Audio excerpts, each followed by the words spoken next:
The ship was already on fire when I boarded it. Not my ship. The civilian freighter called Meridian Cross, registered out of Europa Station, carrying 412 people who had paid everything they owned for a safer life on the colony worlds. By the time the United Earth Navy received the distress signal, and by the time Command authorized my vessel, the UEN Endurance, to respond, the Meridian Cross was a spinning wreck trailing oxygen and light.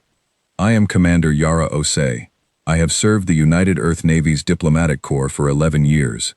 My job, officially, is to resolve conflicts between human and alien parties before those conflicts become something that cannot be resolved with words.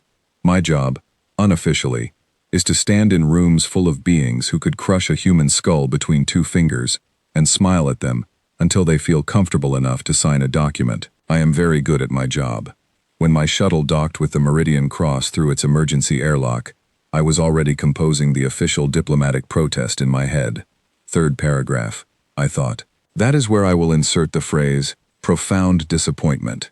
It is a phrase that always sounds weaker than it is. Profound disappointment from a species that has been profoundly disappointed before tends to be ignored. That is exactly why I use it. People pay attention to things they find unthreatening, and people who are paying attention sometimes learn things they were not meant to learn.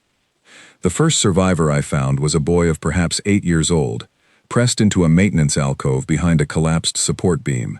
He was holding his knees to his chest and staring at the wall. He did not look at me when I crouched in front of him. He did not look at anything. I had seen that look before, on older faces, on soldiers who had been in places where the universe had stopped making sense. I told him my name. I told him I was from Earth.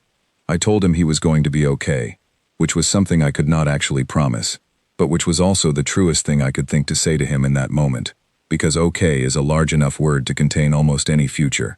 His name was Oliver. He was traveling with his mother and his grandmother, both of whom I found 20 minutes later. His mother had a head wound, and his grandmother had a broken arm, and both of them were alive, which was better than I had dared to hope. My crew pulled 49 people from the Meridian Cross that morning. The other 363 were gone, scattered across the debris field like punctuation marks at the end of a sentence no one had wanted written. The Veth Dominion called it a navigational error. I sat in my command chair and read their official statement 3 times. A navigational error. The Meridian Cross had been a clearly marked civilian vessel, broadcasting its registration codes on every standard frequency. It had been traveling a route used by civilian ships for 15 years. It had no weapons, no military cargo, no military personnel. A navigational error implies that someone meant to be somewhere else and ended up here by mistake. The statement was 600 words long and contained the phrase, "deepest regrets," twice. I added, "deepest regrets" to my file. I have a file. I have kept it for 11 years. Every diplomatic encounter I have had with every alien species in the Galactic Conclave goes into that file, not the official records, which are kept by Earth's Diplomatic Bureau, but my file, my personal observations, the things that do not make it into formal reports because formal reports have a specific format that leaves no room for the kind of detail that matters most. Things like, the Veth ambassador always touches the left side of his jaw when he is lying. Things like, the Veth Dominion's border expansion over the past 4 years follows a very specific pattern. They test, they apologize, they advance, they apologize again, and each apology covers slightly more ground than the last. I have been watching this pattern for 4 years. I have submitted 7 internal reports about it to Earth's Diplomatic Bureau. Each one was acknowledged, filed, and answered with a directive to continue dialogue. Continue dialogue. That is Earth's answer to almost everything. It is an answer I believe in, genuinely, without irony. I was born on a planet that spent most of its recorded history trying to destroy itself, and somewhere in the last 200 years we figured out that dialogue is harder than conflict, and more durable than any weapon ever made. We chose it deliberately. We built our entire interstellar identity around it. We became, in the eyes of every species in the Galactic Conclave, the patient ones. The talkers, the species that would rather negotiate than fight. The joke, in 17 alien languages, is always some variation of the same idea. Send a human, and they will apologize for taking up space. Send a human, and they will file a strongly worded document and call it a victory. Send a human, and watch them smile until their face falls off. I have heard that joke in Veth, in Karathi, in the clicking consonants of the Grell, in the melodic tones of the Saiyan collective. I have smiled at every version of it, a genuine smile, not a performed one, because the joke, as told, is missing the second half of itself. I left Oliver and his family in the Endurance's medical bay and went to write the official protest. It was a good protest. Clear, firm, respectful. It expressed Earth's deep concern. It requested a formal inquiry. It asked the Veth Dominion to provide full navigational logs from the vessels involved. It used the phrase, profound disappointment, in the third paragraph, exactly as I had planned. It was transmitted to the Veth Dominion's diplomatic office, to the Galactic Conclave's Oversight Committee, and to Earth's Diplomatic Bureau for their records. Then I went to my personal quarters and wrote a second document, which I sent to exactly one person. That person is Admiral Constance Webb, commander of the United Earth Navy's Strategic Reserve. She is 63 years old, has served the Navy for 40 years, and has the driest sense of humor of anyone I have ever met. When I send her documents, she reads them the same day. She has never once asked me to file them through official channels. She keeps them in a folder on a secured server, and she has been keeping them for 4 years, since I first reached out to her after my third internal report to the Diplomatic Bureau disappeared into the usual silence. I told her about the Meridian Cross. I told her about the navigational error that had somehow, with remarkable precision, destroyed a vessel in a civilian corridor that the Veth had been inching toward for 2 years. I told her about Oliver, because I think it is important that the people who make large decisions also know about the small faces that are connected to those decisions. And then I told her something I had never put in writing before. I told her I thought we were running out of time to keep smiling. She responded 4 hours later with 3 words. Noted. Stand by. Admiral Webb is not a woman who wastes words. 3 words from her contains more information than a page from anyone else. Noted means she agrees. Stand by means something is already in motion. I went back to the medical bay. Oliver was awake. He had eaten something and the blank look was mostly gone from his eyes, replaced by the cautious, watchful expression that children wear when they are trying to figure out whether the world is safe again yet. His mother was sitting beside him, her head wound cleaned and bandaged, holding his hand with both of hers. She asked me what was going to happen to the people who had done this. It is a question I have been asked before, in various forms, by various people in various states of grief and shock. It is a question that never gets easier. I told her that Earth was pursuing every available diplomatic option. I told her that the Galactic Conclave's oversight process would conduct a thorough review. I said these things because they were true, and I said them in a tone that I hoped would comfort her, and I watched her face go through the exact sequence of emotions that faces always go through when people realize that the answer they have been given is not the answer they needed. She thanked me anyway. She was very polite. Humans are polite, even when they are in pain. That is one of the things about us that other species find most confusing. My second officer, Lieutenant Callum Grant, found me in the corridor outside the medical bay. Callum is 27 years old and has been with me for 3 years, and has the particular quality that I prize most in a junior officer. He notices things and keeps quiet about them until he has something worth saying. He handed me a datapad without a word. It was a navigational log, not from the Veth vessels involved in the Meridian Cross incident. Those logs had not been provided, despite our formal request. This log was from one of our own passive sensor buoys, positioned at a distance from the incident in a location that the Veth Dominion did not know we monitored. It showed, in quiet, inarguable detail, the approach vector of the Veth patrol vessels. It showed their speed and their heading. It showed them adjusting course 3 times in the 90 seconds before they fired. A navigational error does not adjust course 3 times. I looked at the log for a long time. Callum stood in the corridor and said nothing.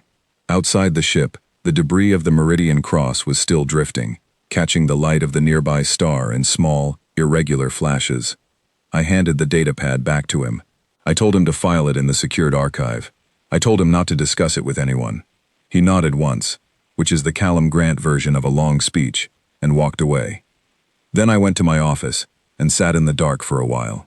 Here is something that is not in any of Earth's official diplomatic briefings, but which is understood by everyone who has ever spent significant time operating in the outer territories. The Galactic Conclave is not a place of equals. It presents itself as one. It has a charter that uses words like mutual respect and collective security, and the inherent dignity of all sentient species. These are good words. I believe in what they mean.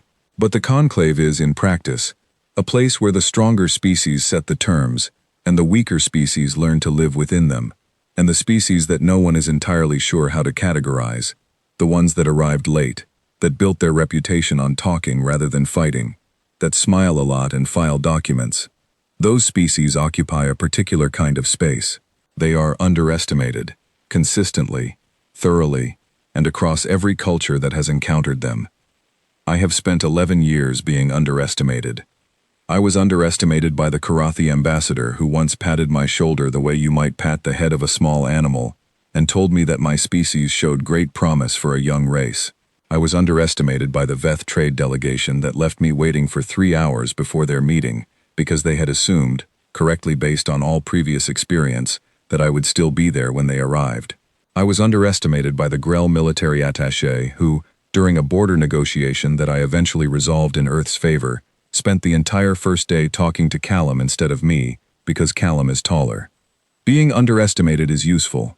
People who think you are smaller than you are do not watch you carefully. People who are not watching carefully reveal things. I picked up a small object from my desk. It is not standard equipment for a Navy commander. It is a smooth gray stone, the size of a closed fist, taken from a riverbed on Earth's southern continent. My grandmother gave it to me when I was 12 years old, the week before I first left Earth for the orbital academies. She told me to hold it when I was angry, because the stone had been in that river for 10,000 years and had survived everything the river ever threw at it by being patient and smooth and harder than it looked. I held it for a long time in the dark. Then I turned the lights back on, straightened my uniform, and went back to work. Over the next 2 days, I wrote 4 more official documents. Each one was correctly formatted, properly sourced, and transmitted through the appropriate channels. Each one asked, in measured terms, for the Veth Dominion to provide the navigational logs we had requested, to acknowledge the specific status of the Meridian Cross as a protected civilian vessel, and to take concrete steps to prevent any recurrence of the incident. Each one received a reply that was courteous, vague, and contained absolutely no information. On the 3rd day, I received a new assignment from the Diplomatic Bureau. There was a trade dispute in the Harvin sector that required a mediator. The Bureau asked me to proceed there immediately. I asked, through the appropriate formal channel, whether the Meridian Cross matter had been resolved. The reply informed me that the matter was under review by the Conclave's Oversight Committee and that my continued presence in the area was not required. I filed an acknowledgement of that message. Then I called Callum into my office and showed him something I had not shown anyone else yet. It was a pattern analysis I had been running in my spare hours for the past 3 days, cross-referencing the Veth Dominion's navigational behavior over the past 4 years against their official diplomatic positions and their resource extraction activities in the territories adjacent to human space. Callum looked at it for a long time. He is not a man who rushes his thinking, which is one of the reasons I trust him. When he looked up, he said, "They are not going to stop." I said, "No, they are not." He said, "What do we do?" I thought about Oliver in the medical bay. I thought about 363 people who had been traveling to a better life. I thought about 11 years of smiling and filing documents and being underestimated by everyone in every room I had ever walked into. I thought about the sealed section of the Endurance's lower decks, which I had walked past 1,000 times without opening, because I had never been given authorization, and because I had told myself I hoped I never would need it. I said, "We do what Earth has always done. We try one more time." Callum said nothing, but something in his expression shifted slightly. Not disagreement exactly, but the look of a man who is updating a calculation. He nodded once and left. I set course for the Harvin sector to mediate the trade dispute. It was a routine matter. 2 species arguing over processing rights on an asteroid belt that neither of them particularly needed. I resolved it in 6 hours. Both parties left satisfied, which is the goal. I wrote up the resolution, filed it with the Bureau, and received a commendation note that I did not read. On the journey back to Earth's diplomatic posting at Conclave Station, I received a message from Admiral Webb. It contained no words at all, just a single file attachment. I opened it. It was a list of names. Officers, mostly. A few civilian specialists. The list was organized not by rank but by area of expertise. I recognized some of the fields of knowledge represented: materials engineering, xenobiology, signal architecture, weapons calibration, structural analysis. Others I recognized but had no detailed knowledge of. A few I had never encountered before. At the bottom of the list was my name. Below my name was a date, 6 weeks from today. Below the date was a location, the Endurance's lower decks. I sat with that message for a long time. Then I closed it, encrypted it, and stored it in the same personal archive as everything else I had ever filed for the Admiral's eyes only. 6 weeks. The Veth Dominion had been running their pattern of test, apologize, advance for 4 years. They had destroyed a civilian freighter. They had killed 363 people and called it a navigational error. They had been laughed at in the Galactic Conclave, all right, not us. The Conclave had laughed at us, at our protests, at our profound disappointment and our formal inquiries and our deeply held belief that dialogue could solve anything. There is a thing about patience that most people misunderstand. They think it is passive. They think it means waiting quietly for things to improve on their own. They think it is the opposite of action. But patience, real patience, the kind my grandmother understood and put in a river stone she pressed into my 12-year-old hand, is not passive at all. It is the hardest kind of active. It means continuing to work, to watch, to prepare, to understand, while everything around you insists that you are small and soft and not worth worrying about. I have been patient for 11 years. I placed the river stone back on my desk. I pulled up the Endurance's internal schematics on my display. I had looked at everything above deck 700s of times. The command center, the crew quarters, the medical bay, the diplomatic conference rooms with their carefully neutral decor, designed to make every species feel equally, neither at home nor uncomfortable. I knew every centimeter of those spaces. Below deck 7, the schematic showed only a gray block with a single notation: restricted access, authorized personnel only. In 6 weeks, I would be authorized personnel. In the meantime, I had work to do. I had 5 more diplomatic assignments queued. I had a formal response to draft regarding the Conclave's Oversight Committee's preliminary finding on the Meridian Cross, which had come back, as I had expected, as inconclusive pending further review. I had a meeting scheduled with the Karathi ambassador who would almost certainly pat my shoulder again.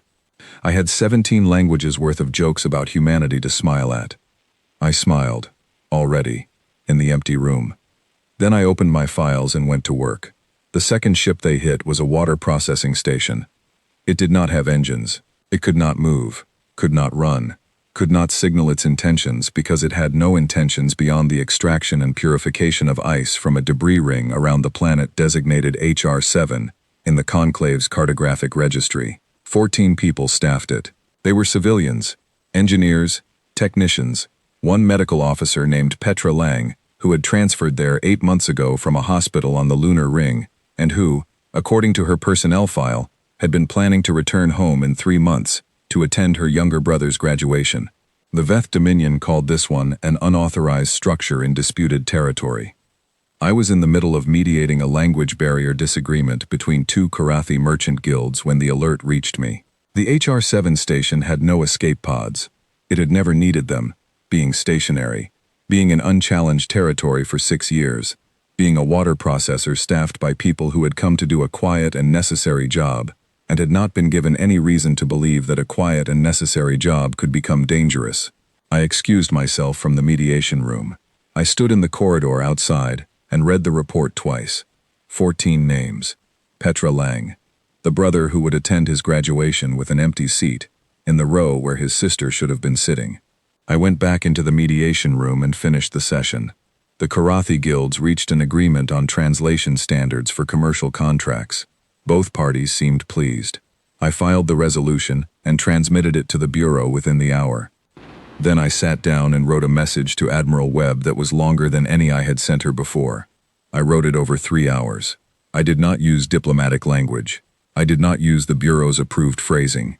I wrote plainly, the way my grandmother had always told me to write, when the thing I was trying to say mattered enough to survive the distance between one person and another. I told the Admiral what I had seen. I told her what the pattern looked like from where I was sitting.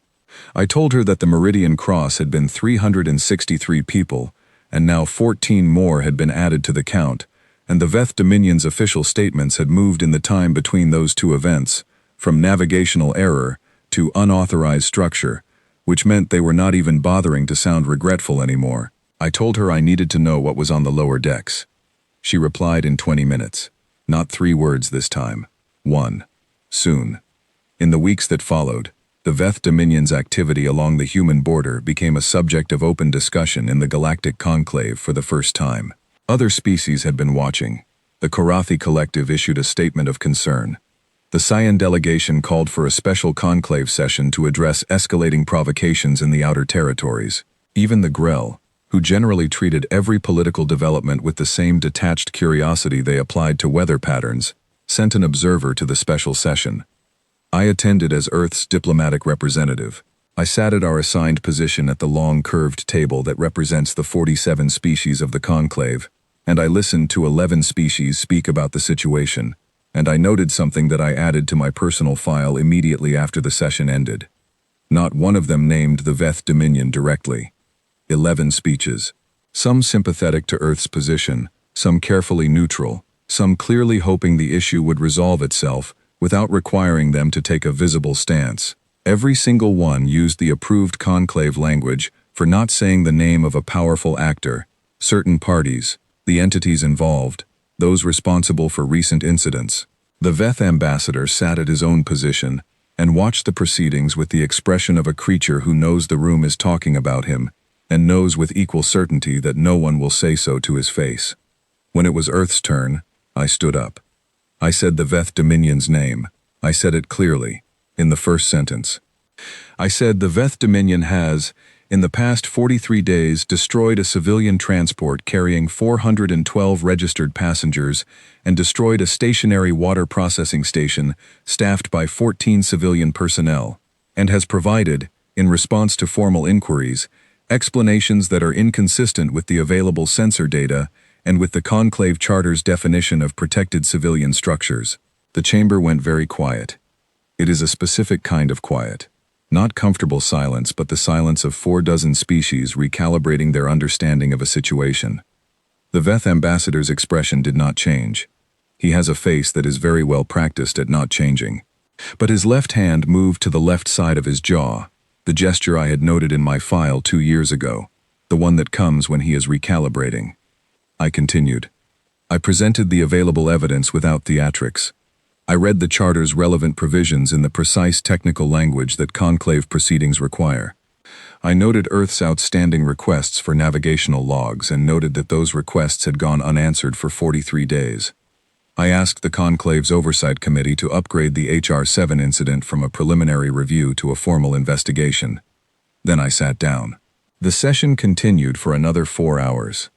The Veth ambassador spoke at length about the complexities of border definition in the outer territories, and the importance of allowing time for thorough internal review. He used the phrase, regrettable confusion, twice. The Oversight Committee agreed to consider Earth's request for a formal investigation upgrade. They would reach a decision in 30 days. 30 days. I filed my session report, thanked the interpreters, and returned to the Endurance. Callum was waiting for me in the docking bay. He handed me a data pad without looking up from his own. 2 people, comfortable enough with each other that the silence between them is a form of conversation. I looked at the pad. It was a navigational alert. 3 Veth patrol vessels had altered course in the last 6 hours, and were now positioned 11 light hours from the colony world designated New Haven. Population, 40,216. Settled for 12 years. Farms, a small manufacturing district. A school that had just added a second building because the population was growing. 11 light hours is not an accident of position. At that distance, a ship can observe without being observed back, through standard sensor ranges. It is the distance you choose when you want to watch something without being seen to watch it. I handed the pad back to Callum. Log it and alert the New Haven Colonial Administration to run a standard emergency check of their evacuation systems. He said, without telling them why, tell them it is routine. He did not question this. He logged it and sent the message as I had described. The next morning, the Veth Dominion's ambassador requested a private meeting with me. Not a formal diplomatic session, a private meeting, which is a different kind of conversation entirely. Private meetings in the conclave context can mean many things. They can be an attempt to negotiate quietly what cannot be settled publicly. They can be an attempt to gauge how seriously a complaint is being taken. They can be a way of establishing, through casual conversation, what the other party knows, and what they are willing to do with what they know. I agreed to the meeting. We sat in a small conference room at Conclave Station. The ambassador's name, in the closest approximation my human vocal cords can manage, is Dravath. He is tall, as all Veth are tall, with the layered shoulder structure that gives his species the appearance of always being in the process of standing up, even when sitting. He has small, precise eyes the color of deep water. He brought no aid. I brought Callum, who sat against the wall and took no visible notes, which is exactly what he was there to do. Dravath told me he was troubled by the tone of recent conclave proceedings. He said that he hoped the strong relationship between the Veth Dominion and the human territories could be preserved through good faith communication. He said that his government was committed to completing its internal review of both incidents as quickly as possible. I said I was very glad to hear that. He said he hoped Earth would understand that the outer territories presented genuine navigational challenges, and that incidents of this nature were, while deeply unfortunate, not uncommon in complex border areas. I said that I understood. He said he hoped Earth would also understand that aggressive rhetoric in conclave sessions could complicate the diplomatic environment and make resolution more difficult to achieve. I said that I had not considered my remarks aggressive, as I had only presented factual evidence and cited specific charter provisions, but that I appreciated his perspective. His left hand moved to the left side of his jaw. He told me then, something more direct than anything he had said in any formal session. He said that the Veth Dominion had significant interests in the outer territories that the Conclave had historically acknowledged, and that those interests would continue to be advanced through whatever means were appropriate. Whatever means were appropriate. In diplomatic language, that sentence means, this is going to continue, and you cannot stop it. I looked at him across the small table. I thought about Petra Lang and the graduation her brother would attend alone. I thought about Oliver, with his knees pressed to his chest, in a maintenance alcove on a burning ship. I thought about 40,000 people on a colony world, 11 light hours away from 3 Veth patrol vessels that had chosen their position very carefully. I said, Ambassador Dravath, I appreciate your candor. I want to be equally candid with you, in the spirit of the direct communication you are clearly seeking. He settled back slightly, pleased, the way someone looks when they think they have successfully set the terms of a conversation. I said, Earth is a patient species. We have been patient in this situation, and in others before it, because we believe that patience serves everyone's long-term interests, including yours. I want you to know that this patience is genuine. We are not patient because we lack alternatives. We are patient because we prefer the alternatives we have to remain unused. He said nothing. The pleasedness did not entirely leave his expression, but something underneath it shifted. I watched his eyes. I said, Earth will be transmitting a formal final inquiry to the Dominion within the week. I would ask you sincerely to ensure that it is taken seriously at the level it requires. Dravath looked at me for a moment. Then he smiled, his version of a smile, which involves a slight widening of the orbital muscles and a change in the angle of his shoulder structure, and said that he would, of course, convey Earth's request to his government. We shook hands, which is a human custom he had adopted over years of conclave interaction. His grip, as always, was calibrated to be just slightly stronger than comfortable. I shook back with the same pressure. No more, no less. His eyes registered this for a fraction of a second. After he left, Callum and I walked back to the Endurance without speaking. When we reached the docking bay, I stopped and looked out through the transparent aluminum viewport at the stars, and the slowly rotating structure of Conclave Station, and the distant dot that was, if my spatial memory was accurate, roughly in the direction of New Haven. Callum said, He is not going to take it seriously. I said no. He said, The 3 patrol vessels are still in position. I said, Yes. He was quiet for a moment. Then he said, The lower decks. I turned from the viewport. The authorization comes in 2 weeks. Until then, we do what we came here to do." He looked at me steadily. "And after?" I thought carefully about how to answer that. I have always tried to be honest with Callum, not because honesty is easy, but because he has earned it, by being, consistently, a person who can be trusted with truth. But there are truths that require context to be understood correctly, and the context I would have needed to give him everything was still being assembled somewhere below Deck 7, in a space I had not yet been authorized to enter. What I said was, "After, we do something different." He absorbed this, nodded once, went to his post. I went to mine and drafted the formal final inquiry. It was the most carefully written document I had composed in 11 years of diplomatic service. I wrote it in 3 versions: the version I would transmit, which was measured and formal; the version I would file with the Conclave's Oversight Committee as a public record, which was detailed and evidence-based; and a private version, which I sent to Admiral Webb, and which contained something that none of my previous communications had contained. In the private version, I included a technical appendix that I had been building quietly for 2 years. It was not a weapons manifest. It was not a threat. It was a detailed analysis of Veth Dominion military capabilities, based on the observations my crew and I had gathered during 11 years of diplomatic visits, in which we were never expected to be paying the kind of attention we were paying. Ship configurations seen through docking windows. Shield frequency data collected passively by sensors that Veth engineers had never thought to scan for because, why would a diplomatic vessel carry that kind of sensor equipment? Material composition data derived from the samples that visiting delegations always brought as gifts, and that our science team had always quietly, thoroughly analyzed. I did not explain in the document why I had been building this appendix. I did not need to. Admiral Webb is not a person who requires explanations for things that explain themselves. The formal inquiry was transmitted to the Veth Dominion 3 days later. It asked, for the final time, for navigational logs. It asked for an official accounting of the crew decisions that had led to both incidents. It asked the Dominion to confirm its commitment to the Conclave Charter's provisions on civilian vessel protection, and to provide a concrete plan for preventing future occurrences.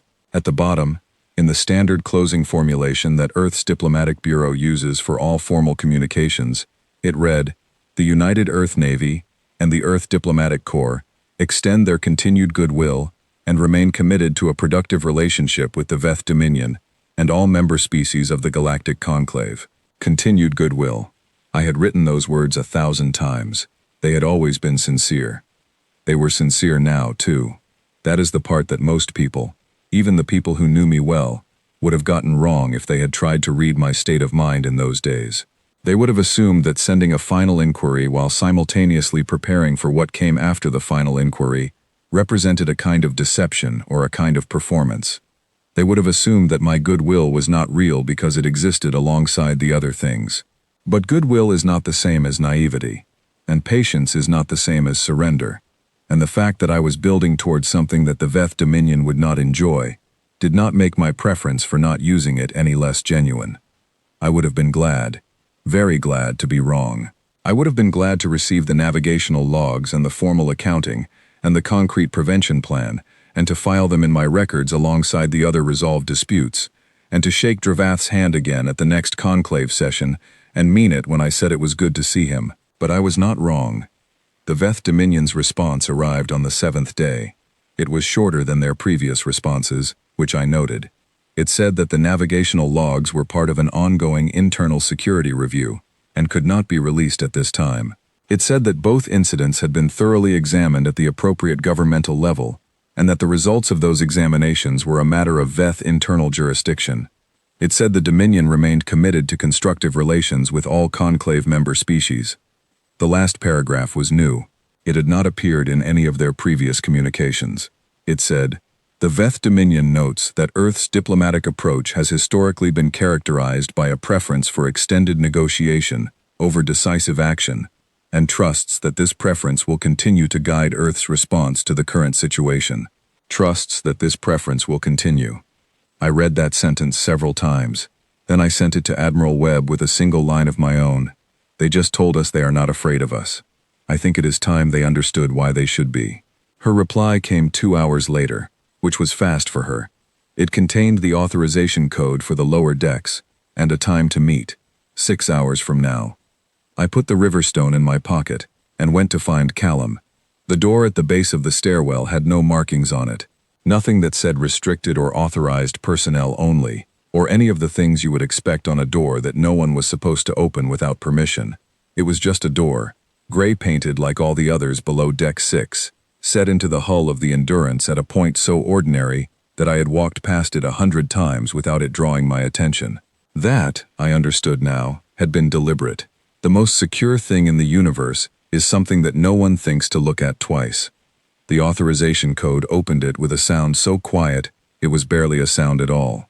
A soft pressure release, like a breath. Admiral Webb was already there. She had boarded the Endurance at Conclave Station 3 hours ago, quietly, without any formal visit protocol, which meant she had come in through a docking port I had not been told about.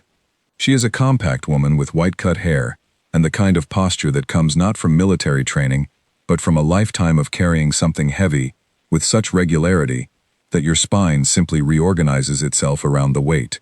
She was standing in the center of the first chamber, hands behind her back, looking at the equipment arranged along the walls.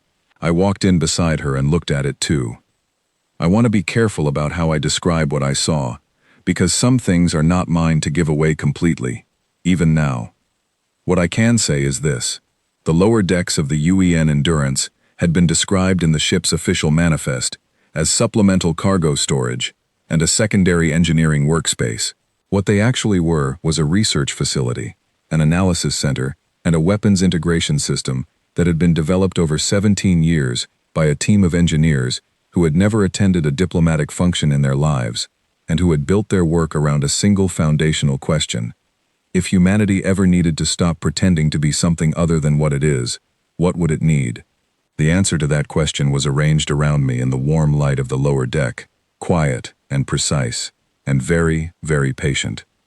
Admiral Webb said, 11 years ago, when you were assigned to the diplomatic corps, your psychological profile noted that you were someone who would never start a fight.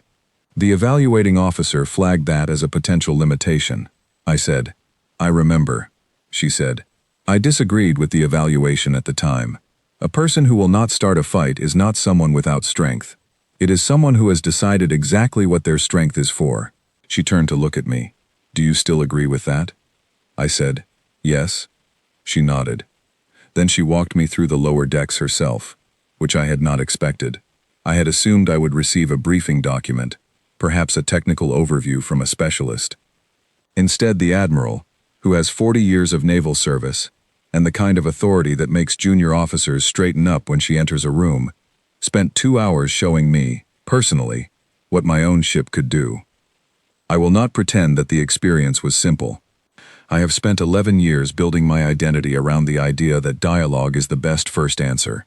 I believe that. I will believe it on the last day of my life.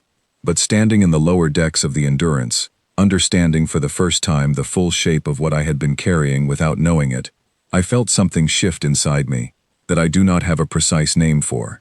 It was not eagerness. It was not satisfaction. It was closer to the feeling you get when you have been holding something very heavy for a very long time, and you realize, for the first time, that you are allowed to set it down. When the tour was complete, we stood together at the far end of the facility. The Admiral was quiet for a moment. Then she told me what I was being authorized to do, and what I was not. She said, the Earth High Council voted 4 days ago. The authorization to proceed beyond the diplomatic phase is conditioned on one final transmission. You will send it. You will give the Veth Dominion a clear and unambiguous final warning, in plain language, without the diplomatic softening we have used before. If they stand down, we close the authorization and resume standard protocol. If they do not, then the parameters you have just seen are active, and you have full command discretion within them. I said, what are the operational restrictions? She listed them. They were specific, and they were serious, and they were, I thought, the product of exactly the kind of thinking that produces the best kind of authority. Not a removal of restraint, but a very precise definition of it. No uninvolved vessels. No civilian infrastructure of any species. No action beyond what was required to stop the immediate threat and protect New Haven. The goal was not punishment. It was protection. And, If the situation allowed, demonstration. I said, and after? Assuming it works. She almost smiled. We returned to the table. What else would we do? I said nothing, but I felt the weight of what she meant settle into the right place in my understanding. This was not a change of who we were. It was a demonstration of what that had always meant. She left the way she had come, quietly, through the docking port I had not been told about. I found Callum in the command center and told him what I was authorized to tell him, which was enough for him to understand the outline. He listened without interrupting, which is his way. When I finished, he was quiet for a moment. Then he said, "The 3 Veth patrol vessels are still in position near New Haven." I said, "Yes." He said, "There is something else. A transmission came in while you were below. The Veth Dominion has formally announced to the Galactic Conclave that they are establishing a new security perimeter in the outer territories. The announced perimeter includes the trade corridor that contains New Haven." I looked at the star chart on the wall of the command center. New Haven sat in the middle of the announced perimeter like a small, bright point that someone had decided, without asking the 40,000 people who lived there, was now inside a box they had drawn. I said, "When was this announced?" He said, 90 minutes ago. "It is already on the Conclave's General Information Network." The Veth ambassador transmitted a copy to all Conclave members simultaneously with the public announcement. 90 minutes ago, I had been in the lower decks with Admiral Webb.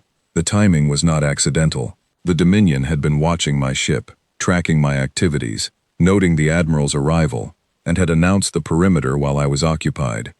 They were testing whether the announcement itself would provoke a response, and they were doing it in the most public way possible, to make any response Earth gave look like an overreaction to a paper declaration. I sat down in the command chair. I looked at the star chart for a long time. Then I said, "Draft the final transmission. I want it ready in 2 hours." Callum said, "What tone?" I thought about that carefully.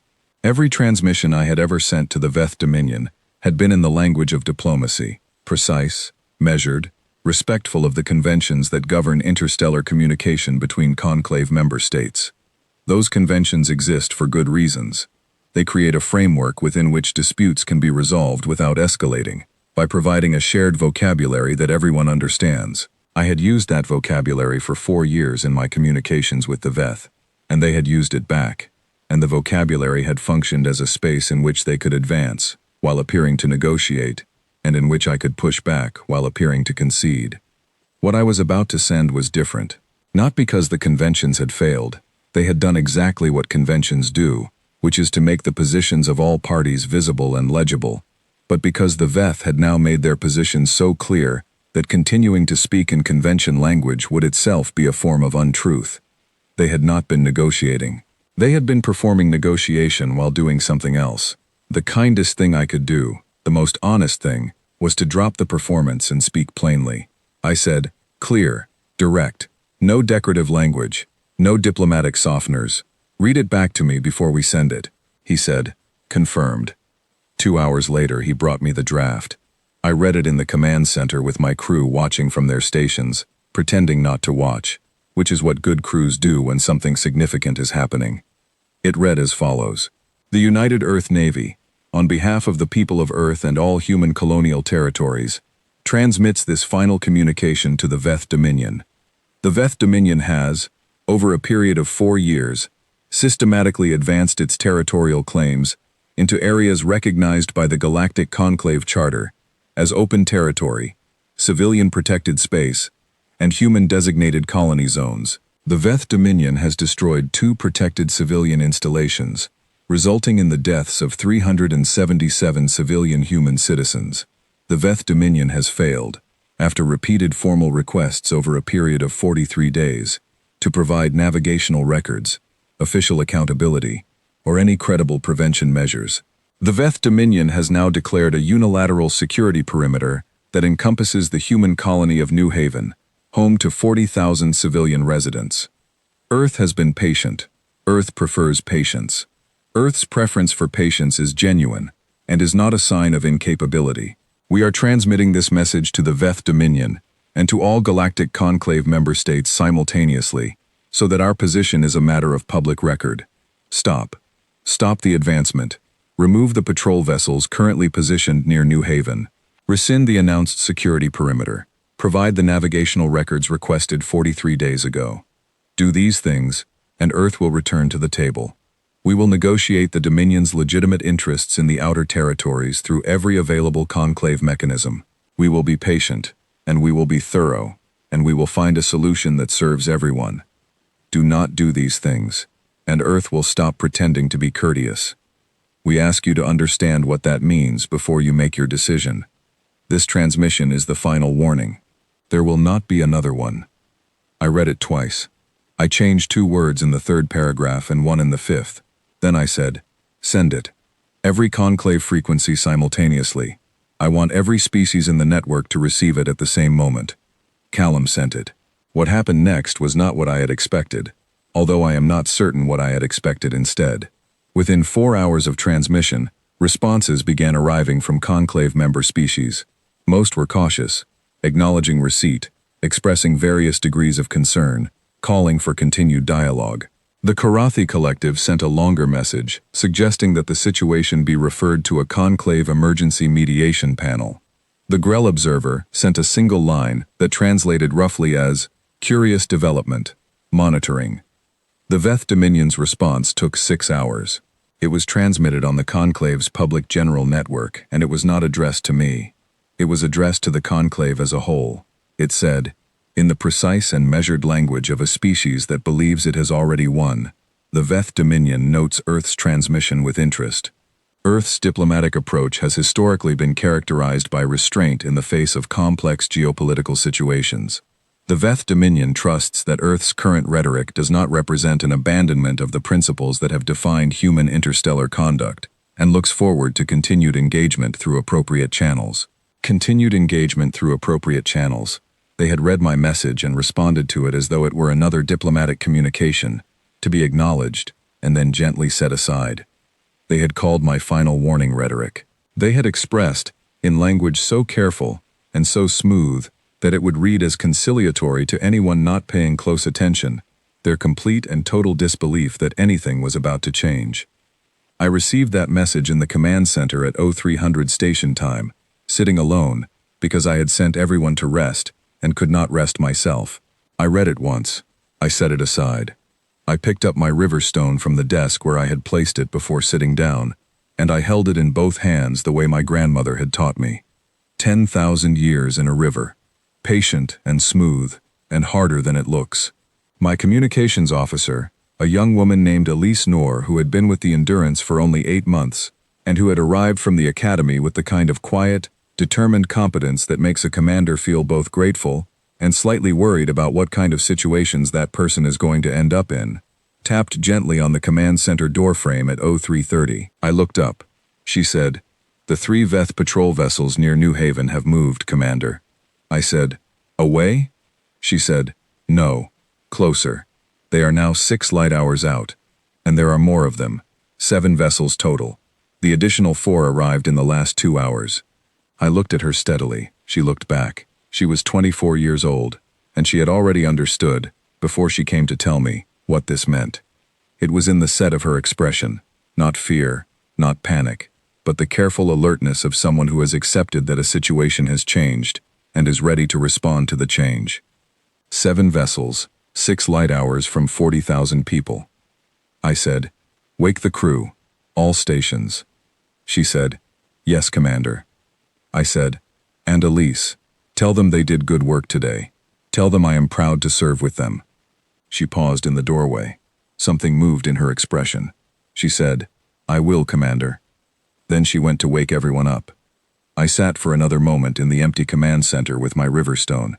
I thought about the fact that the Galactic Conclave's public record now contained my transmission, and the Dominion's response to it, and the movement of 7 Veth vessels toward a human colony. I thought about the fact that those records would be read by every species in the Conclave, and that the reading of them would tell a story whether I intended it to or not. The story would be about what Earth said, and what the Veth did in response. It would be a story without diplomatic softening, without convention language, without the polite ambiguity that allows all parties to claim they are behaving reasonably. It would be a very clear story. I put the river stone in my pocket, where it had lived during every difficult thing I had ever done, and I went to the command center to do my job. The Endurance was already moving. The crew had been efficient, which did not surprise me. I have spent 11 years selecting, training, and working with people who are efficient. But there was something else in the ship's atmosphere as I walked through the corridors. Something I had not encountered before in the same degree. Not fear. Not excitement. Exactly. Something closer to focus. The particular focus that comes when a group of people who have been doing one thing very well for a very long time are handed permission to also do the other thing they have been preparing for. I stepped onto the command deck and took my chair. Callum was at his post. Elise was at communications. My navigation officer, a serious and meticulous man named Dom Alvarez who annotates his star charts in 3 colors and has a mind that processes spatial data the way most people process speech, had already plotted 3 approach vectors and was refining the 4th. I said, New Haven status. Dom said, Colonial Administration has confirmed receipt of our earlier routine emergency check recommendation. They have completed evacuation system verification and have not been informed of the current situation. I said, send them a private advisory now. Coded. Tell them to move people to the underground shelters on a voluntary basis, framed as an emergency preparedness exercise. Do not tell them about the Veth vessels. Callum said, if they find out later that we knew and did not tell them. I said, if they find out later, they will find out, because everything went well, and they are alive to be frustrated with me. I can live with that. He considered this. Then he said, understood. The Endurance was accelerating. The stars through the viewport were shifting slightly as we changed heading, moving from the comfortable, neutral position of a diplomatic vessel at station to something with a purpose and a direction and a destination. Below Deck 7, the systems I had spent the morning learning about were coming online. I could not hear them from the command deck, but I knew they were there, and knowing they were there felt, for the first time, like exactly the right kind of knowing. I looked at the star chart. New Haven sat at the end of our current heading, small and bright and full of people who were going about their lives without knowing that 7 ships from the Veth Dominion were positioned between them and the closest exit point from the sector. I looked at those 7 ships, represented on the chart by small amber icons, each one carrying personnel, each one carrying the decision of a government that had read Earth's final warning and decided it meant nothing. I said, transmit our position and heading to Admiral Webb's secure channel, and transmit a standard navigational advisory on the public conclave network stating that the UEN Endurance is conducting a patrol of the outer territories. Elise said, a patrol advisory? That is new protocol. I said, yes, it is. She transmitted it without further comment. Good officer. The conclave network's public advisory system would now show every species in the network that the Endurance was moving toward the area near New Haven. Every species, including the Veth Dominion, which had received my final warning 6 hours ago, and responded by adding 4 ships to the 3 already positioned and moving them all closer. They would see us coming. Good. I wanted them to see us coming. I wanted them to have every possible opportunity to do the thing that would make everything else unnecessary. I wanted, genuinely, for Dreveth to call his fleet back, and for his government to release the navigational logs, and for this to end the way I had offered for it to end, in every transmission for 43 days. But I had read his response to my final warning. I had read the word rhetoric, and I knew what they thought was coming. Another transmission, another formal protest, another expression of profound disappointment. They were about to find out what happens when a patient species runs out of patience. Not because patience had failed, but because the thing patience had been protecting all along was finally necessary. They saw us coming, and they laughed. Not a metaphor, an actual, recorded, transmitted laugh. The Veth fleet commander, I would learn his name later, but in those first hours he was simply a voice on an open channel, broadcast on a frequency that the conclave's public network was monitoring, which meant the laugh went to every receiving station within signal range, which meant species across 3 sectors heard it within the hour. He said, in Veth, which our translators render with approximately 93% accuracy, the human diplomatic vessel approaches. Record this. We will play it at the celebration. The celebration. He was planning a celebration. I heard the transmission on the command deck of the Endurance. Elise read me the translation without expression, which told me she had already processed her own reaction to it privately, in the moment before she decided that her commander needed the information cleanly and without her feelings attached. I was grateful for that. I said, "Thank you, Elise. Log it." She logged it. I kept my eyes on the star chart. We were 4 hours from the Veth fleet's position. The 7 vessels had not retreated. They had not changed heading. If anything, their formation had tightened, which is what a fleet does when it is preparing to act rather than to wait. I had been watching their movements through Dom's station updates every 20 minutes, the way you watch something you hope will move in one direction while preparing for it to move in the other. It was not moving in the direction I hoped. Callum came to stand beside my chair. He is not a man who fills silence with unnecessary words, but he has a way of being present that communicates things words would make too loud. He stood there for a while, looking at the same chart I was looking at, and I knew he was asking, without asking, whether I was all right. I said, "I want to try one more time." He said, "The Admiral's parameters?" I said, "The parameters allow a final direct communication before engagement. I want to use it." He said, "They will read it as hesitation." I said, "Yes. Let them." He was quiet for a moment. Then, "What do you need?" I said, "Open a direct channel to the Veth Fleet Commander. Audio only. No visual. And send it on the public conclave frequency simultaneously. I want the Galactic Conclave to hear this in real time." That was the part that made Callum's posture shift, by exactly a fraction. He had understood the tactical reasoning before I explained it, which is why I value him. But he waited for the explanation anyway. I said, "If we defeat them without witness, the Conclave will argue about what happened for 10 years.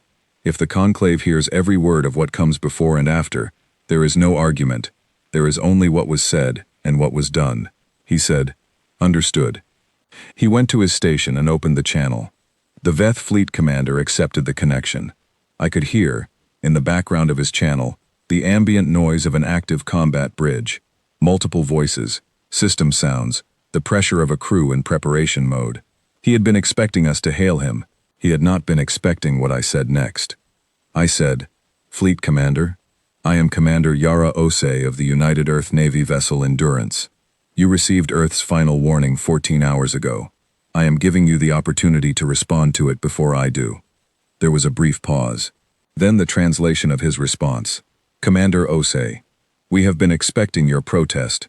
You are somewhat earlier than anticipated." I said, "This is not a protest. My final warning stated clearly that Earth's next action would be to stop pretending to be courteous. I want to be very clear about what that means before you experience it. Retreating is not weakness. Returning the navigational logs is not defeat. Removing your fleet from New Haven's approach is not a loss. These things are choices. I am asking you to make them." Another pause. Longer this time. Then, "Your warning was noted, Commander. Your species' preference for dramatic language is well documented. The Veth Dominion has no concerns about the capabilities of a diplomatic vessel." A diplomatic vessel. He did not know what the Endurance was. That was the thing that the sealed lower decks had protected. Across every diplomatic port call, every conclave docking, every inspection that had never reached below Deck 7, he was positioning to fire on what he believed was a lightly armed mediation ship with a crew of talkers. I said, "I want you to know that I asked. I want the Galactic Conclave to know that I asked. I want there to be no ambiguity, in any record, about the fact that Earth gave you every possible exit from this situation, and that you chose not to take it." He said something then that I want to record precisely, because it matters, not for its content, but for what it tells you about the kind of thinking that leads a species to the position the Veth found themselves in that day. He said, "Commander Osei, you speak as though what you are about to do will have consequences for us. Humans send documents. You write protests. You have been writing protests for 4 years and we are still here, in exactly the position we intend to occupy. Go back to your station and write another document. We will file it with the others." He closed the channel. I sat in the command chair for exactly 3 seconds. Not dramatic 3 seconds. Just the time it takes to take a breath and make certain that what you are about to do is the thing you are certain should be done. Then I said, "All stations, we are proceeding to engagement protocol. Dom, Bring us to the coordinates we discussed. Elise, maintain the conclave broadcast frequency. Open. I want everything we do and say for the next 4 hours, transmitted publicly in real time. Callum, begin the lower deck activation sequence. The command deck was quiet with activity, which is the correct kind of quiet. Every person doing exactly what they needed to do, without wasted motion or wasted sound. I felt the ship change beneath me as the lower decks came fully online. Not a dramatic shudder or a roar. A hum, deep and steady, like something that has been waiting very quietly for permission to exist. The Veth fleet was 4 hours away. We covered those 4 hours in focused preparation, and I will tell you what those 4 hours were like from my seat in the command chair, because the shape of those hours matters. Dom updated our vector every 15 minutes. The Veth fleet held position, which meant they were choosing the ground and letting us come to them, which is what you do when you are confident in your advantage. That confidence was the most useful thing they had, and they were about to spend it all in one moment. Elise confirmed that 27 conclave member species were receiving the live broadcast. Some would be watching through curiosity, some through concern. A few, I suspected, through something closer to the particular fascination that comes when a situation you have expected to go one way begins to look like it might go another. Callum stood at his station with the steady, contained expression that is his version of combat readiness. He had served 11 years alongside me. He had never, until this morning, seen the lower deck systems fully active. He had not said anything about them since I had walked him through the technical overview necessary for him to execute his role. But once, during the 4 hours, he looked across the command deck at me, and I looked back at him, and something passed between us that did not need to be spoken. We had spent 11 years doing one thing. We were still, at the core, doing exactly that same thing. The shape of it had changed. The purpose had not. New Haven was now 2 light hours behind us. The colonial administration had moved their residents underground. They had done it with a thoroughness and speed that made me quietly proud.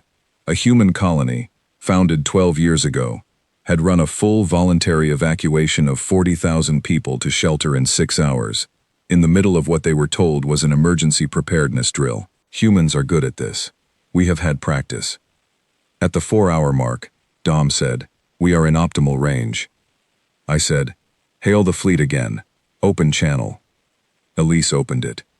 I said, "Fleet Commander, we are within range. This is your last opportunity to withdraw." Silence for 4 seconds. Then, on the public channel that 27 species were monitoring, the Veth Fleet Commander said, "Fire at will." The Endurance moved. I am going to describe what happened next carefully, because it is important, and because I am the only person in a position to describe it from inside the events, and because the descriptions that have circulated since then in the Conclave's media networks range from dramatically inaccurate to so inflated with exaggeration that they bear almost no resemblance to what actually occurred. I was there. I know what it felt like. It felt like competence. That is the most honest word I have. The Veth fleet opened with a standard formation strike, which is what their doctrine prescribes for engaging a single vessel at their numerical disadvantage. 7 ships, coordinated, targeting the Endurance from multiple vectors to prevent any evasion that a conventional vessel could execute. It was a good plan. Against the vessel they thought they were facing, it would have ended the encounter in the first exchange. Against the Endurance, it told us their precise attack vectors, their shield configurations, and their firing rhythms, all of which we had already modeled, but which we now had confirmed in real data. The Endurance's defensive systems handled the initial strikes. Not effortlessly. I will not pretend it was effortless. I was thrown forward against my restraints by one impact, and Elise's station lost secondary display function for 40 seconds, and Dom had to recalculate our position twice, as the ship moved through sequences that the command deck crew had only run in simulation before that day. It was hard, and it was loud, and it was very, very fast. But it held. Then we responded. The lower deck systems had been calibrated, over the 17 years of their development, using the precise technical data that 11 years of diplomatic visits had collected. Veth shields operate on a rotational frequency pattern, a very sensible design that makes them highly effective against conventional weapons, which cannot adjust firing frequency fast enough to catch the shield in transition.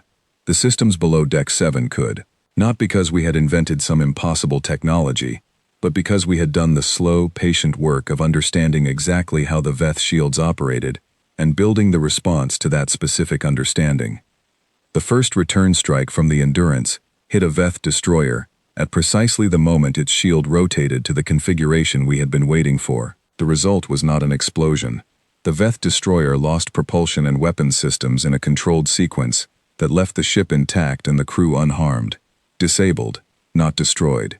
This was intentional, and it was difficult. It is significantly harder to disable a ship without destroying it than the other way around, which is why most combat doctrine does not bother. We bothered. The parameters said no unnecessary loss of life. I intended to follow the parameters. On the Conclave broadcast, 27 species were watching their sensor feeds of the encounter. The first responses began coming in within seconds of the Veth destroyer going dark. I could not read them in real time. Elise would compile them later, but I knew they were arriving because Elise's secondary board, restored now, showed incoming signal traffic increasing rapidly. The Veth fleet commander was also watching his destroyer go dark, and his response to it told me everything I needed to know about what came next. He ordered the remaining 6 ships to close formation and concentrate fire. This is the rational response from a purely tactical perspective. Concentrate resources against the threat. But it meant moving the ships closer together, which meant that when our targeting systems adjusted to account for the new formation, all 6 remaining vessels were within a narrower engagement envelope than they had been before. In other words, he had done exactly what our tactical modeling had predicted he would do. Callum looked at me from his station. He did not say anything. He did not need to. I said, "Continue. Keep the protocol. Disable. Do not destroy."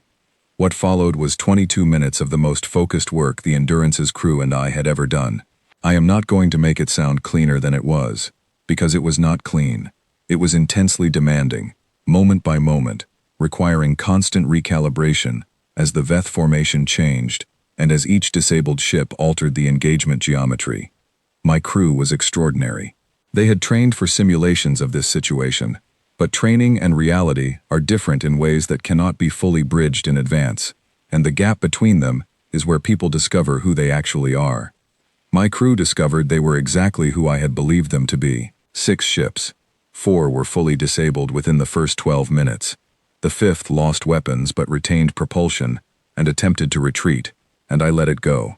A retreating ship is a ship that has chosen not to fight, and the parameters are clear. The 6th, the fleet commander's ship, was the last, and it was also the one that fought the hardest, adjusting its approach and its shield pattern in a way that showed genuine tactical intelligence on the part of its commander. I respected that. I took 3 more minutes than I had needed with any of the others because of it. Then I found the frequency, and the Veth flagship went dark along with the others. 22 minutes. 5 ships disabled. 1 retreated. Not a single crew member of the Veth fleet confirmed killed. Not a single piece of New Haven's colonial infrastructure touched. Not a single uninvolved vessel in the sector damaged. The command deck was very quiet. Then Elise said, in a voice that was perfectly professional and contained only the very smallest tremor, "Commander, the Conclave broadcast is receiving responses from 41 member species. We are at capacity on the incoming frequency." I said, "Route priority responses to my secondary screen. Hold the rest." She did. I looked at the screen. The responses ranged from formal diplomatic acknowledgments to what could only be described as urgent, unscheduled requests from multiple species ambassadors to speak with Earth's representative at the earliest possible moment. The Grell observer, who had sent me one line earlier, sent another. It read, in translation, "Hypothesis, updated significantly, requesting detailed data." The Karathi Collective's message was longer. It said that the collective deeply appreciated Earth's commitment to proportional response and civilian protection, and it said this in a tone that I recognized immediately. It was the tone of someone who has just realized that their assessment of a situation was wrong in a larger way than they had known it could be wrong. And then there was a message from a source I had not expected, a civilian communications relay, relayed through 4 intermediate stations to mask its origin, containing 11 words. The 11 words were, "Commander Osei, my name is Admiral Vethar, of the Veth Dominion Navy." I read those 11 words 3 times. Then I said, "Callum." He was already reading the same message on his secondary screen. He said, "I see it." I said, "Authenticate the origin as best we can." "And open a response channel." He said, "Authenticated. It is coming from inside the Veth diplomatic network. A secured channel that would have been established by someone with very senior access." I said, "Then open the channel.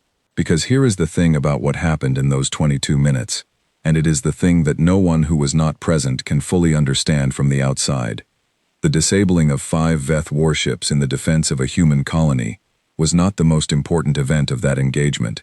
It was necessary. It was right. It was carried out as carefully as I knew how to carry anything out. But it was not the goal. It was never the goal. The goal was the table. The goal was always, and only, the table. And it appeared that somewhere inside the Veth Dominion, someone was reaching for it." Admiral Vathar's voice, when he finally spoke on the secured channel, was quieter than I had expected. Not soft. There is a difference between quiet and soft, and this was the voice of someone who had chosen quiet deliberately, who had learned that loudness and authority are not the same thing. He spoke in Veth, which our translation system rendered in near real time. He said, "Commander Osei, I am speaking to you without the knowledge of the Veth High Command. I want you to understand the risk of that before we continue." I said, "I understand." He said, "5 of our vessels have been disabled. Our fleet commander is alive, as are his crew, and I want to tell you that the fact they are alive is something I registered before anything else when the reports reached me. It mattered." I said, "It was the only outcome I was willing to accept." There was a pause. Then, "I have read your transmissions. All of them. Going back 4 years. I am in a position in the Veth military structure where such records are accessible to me. I want you to understand that not everyone in the Dominion agreed with what has been done in the outer territories. I also want you to understand that those who disagreed have had no effective voice. This is the thing about conflicts that no engagement, however decisive, ever fully resolves. The people on the other side of a conflict are not a single mind. They are not a single intention or a single set of decisions. Behind every government that does a wrong thing, there are people who did not want the wrong thing done, who said so in the ways available to them and were not heard, who watched the consequences arrive with the particular exhaustion of someone who saw it coming and could not stop it. I thought of that as I listened to Vathar. I thought of the people I had not saved, and I thought of the people across the engagement zone who were alive because of the decisions I had made in the last 22 minutes, and I thought about how the line between those two categories is not always where you expect it to be. I said, "What are you asking me for?" He said, "Nothing, yet. I am telling you that there are people in the Dominion who are prepared to push for a different path if there is evidence that a different path exists. Today, provided that evidence, I cannot act immediately. The High Command's response to this engagement will be complex, and I will not be able to speak publicly until the internal process has run a portion of its course. But I wanted you to know, before you form your next set of decisions, that the door is not closed from our side." I said, "How long?" He said, 30 days. Perhaps 40. I cannot promise you silence in that period. I said, "I cannot promise you silence either. If the Dominion makes further moves against human territory, I am obligated to respond." He said, "I know. I am asking for time, not inaction on your part. Do what you must do. I will do what I can do. Let us see if those two things can align." The channel closed. I sat in the command chair with the particular stillness that comes after something significant has happened, and you need a moment before the next thing begins. The stars through the viewport were unchanged. Space does not register the importance of events occurring within it. Callum said from his station, "That was unexpected." I said, "Yes and no." He said, "You anticipated internal division in the Dominion." I said, "I anticipated that a government capable of sending someone like Dravath to represent it publicly was probably also capable of producing someone like Vethar privately. Governments that make bad decisions publicly are rarely unanimous. The question is always whether the people who disagree have a path to act." He considered this. Then, "And now," I said, "now we send a full report to Admiral Webb. We file our engagement record with the Conclave's oversight system, and we go to New Haven." He said, "New Haven?" I said, "The colonial administration moved 40,000 people underground on 6 hours' notice, because we asked them to. The least we can do is go tell them what happened.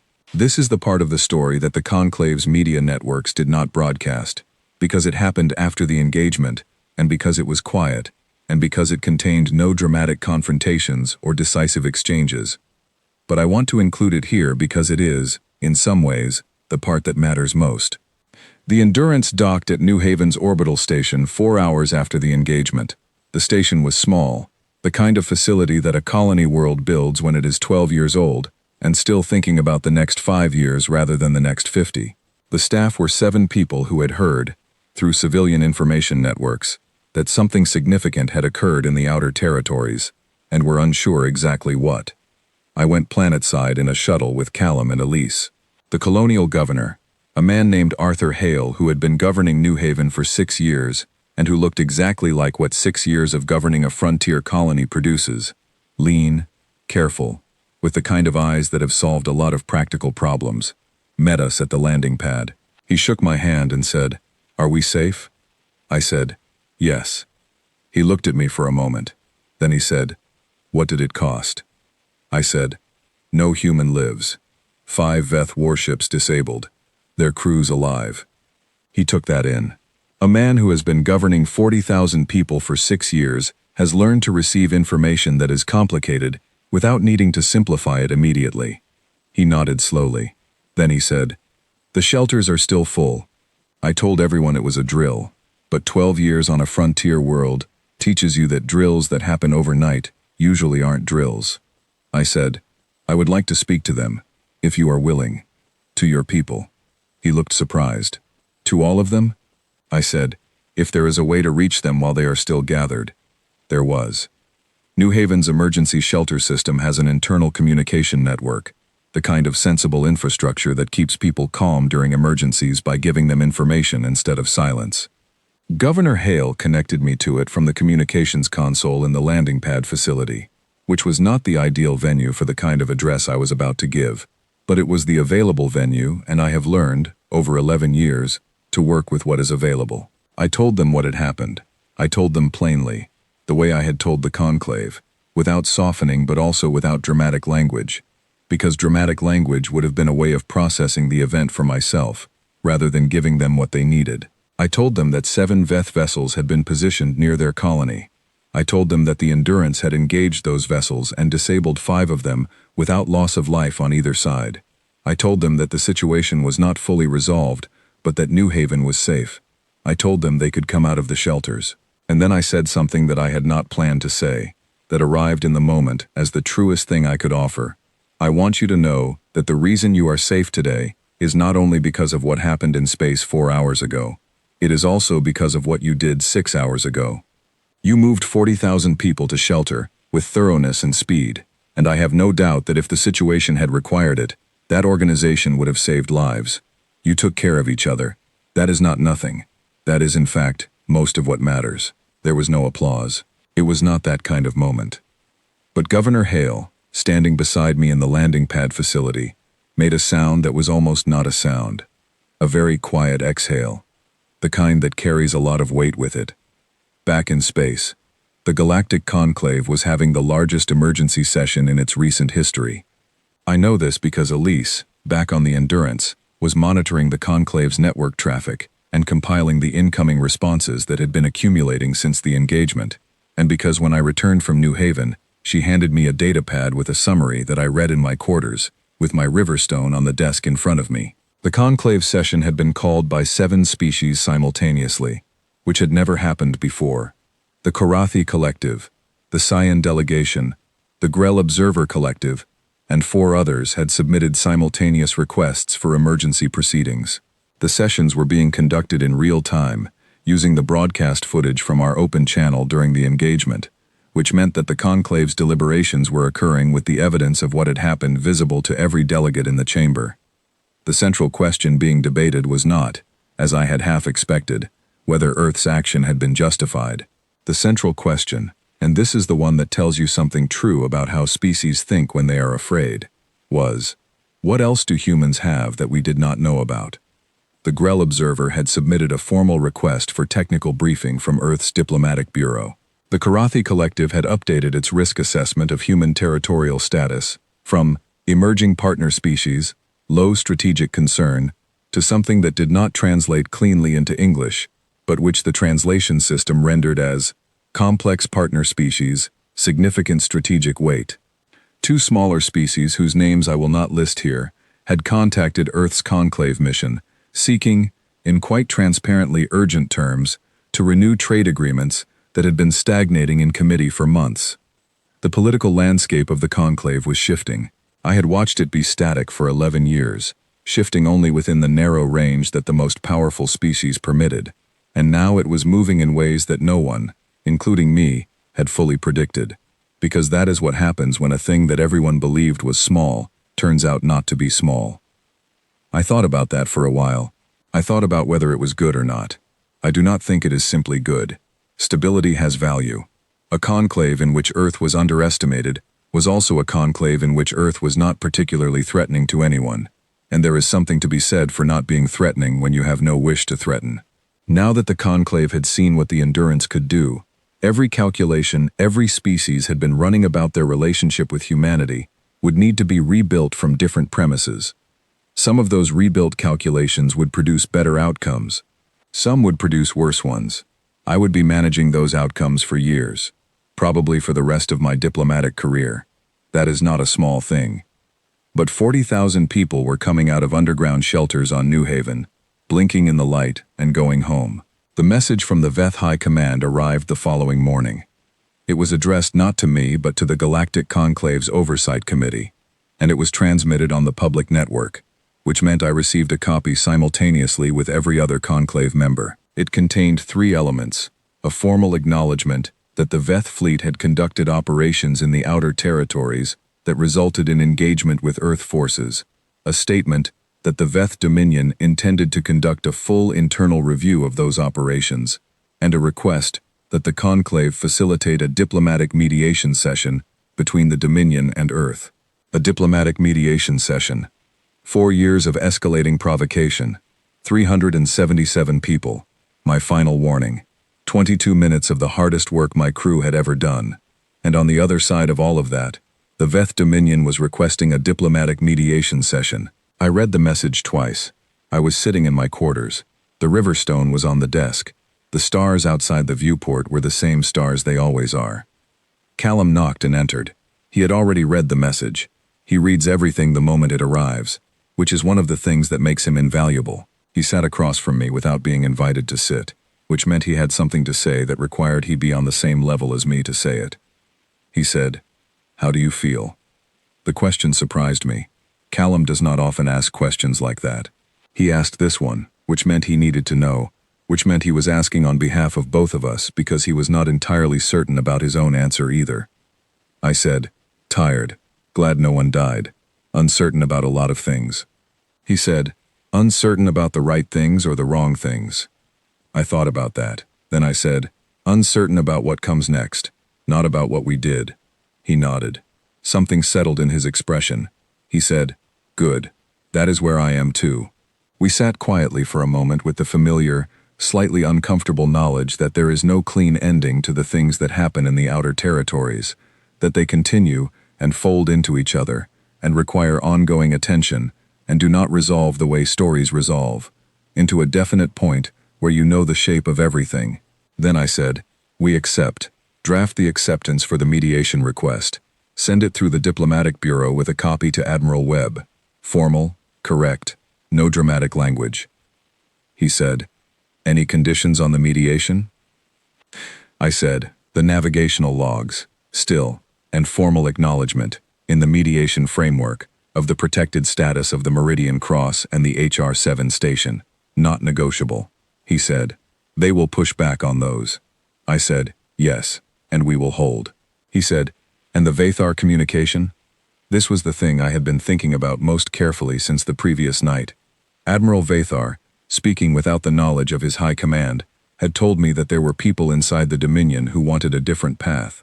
Now the high command was requesting mediation, which could mean several things: genuine recalibration, or a tactical pause to rebuild, or the visible shift that sometimes happens when internal pressure from people like Vathar reaches a point where the public position has to move, whether the High Command intended it to or not. I said, "We honor it by showing up at the table, prepared to do real work. Nothing else we can do from this side." He accepted this, stood, moved to leave. I said, "Callum." He turned. I said, "You held everything together in that engagement. Every call you made was right. I want you to know that I noticed." He is not a man who is comfortable with direct acknowledgement of his competence, not from embarrassment but from the kind of modesty that comes from caring more about the work than about being recognized for it. He stood for a moment with the expression of someone deciding what to do with a thing they have been handed. Then he said, "So did you," and left. I sat alone in my quarters for a while longer. I thought about the boy named Oliver, who was somewhere in the human territories with his mother and grandmother, alive. I thought about Petra Lang's brother, who had attended his graduation without her. I thought about the 40,000 people on New Haven, who had come out of shelters that morning into ordinary air. I thought about Admiral Vathar, who had made a call from inside a structure that did not welcome what he had to say. I thought about the 11 years of smiling and filing documents and being the punchline of a joke told in 17 languages, and I thought about whether I would do it the same way again, knowing what I know now. The answer is yes. Not because the years of patience were a trick, a performance while we prepared something else, but because they were real. Every mediation I conducted in those 11 years mattered. Every conflict that was resolved without reaching the point that the Veth situation reached was a better outcome than what happened here. The Endurance's lower decks exist because the universe is complicated enough that preparation without preference for use is the only honest position to hold. But given the choice, given the ability to wind back 4 years and change one decision in the sequence that led to the Meridian Cross, I would change it without hesitation. Not the patient years, those I would keep. The moment when patience was exploited. That is the thing that should not have been. I picked up the river stone. 10,000 years in a river, patient and smooth and harder than it looks. Outside the viewport, the stars were doing what they have always done, being very far apart, and very numerous, and deeply indifferent to the difficulty of crossing the spaces between them. I put the stone in my pocket and went to find my crew.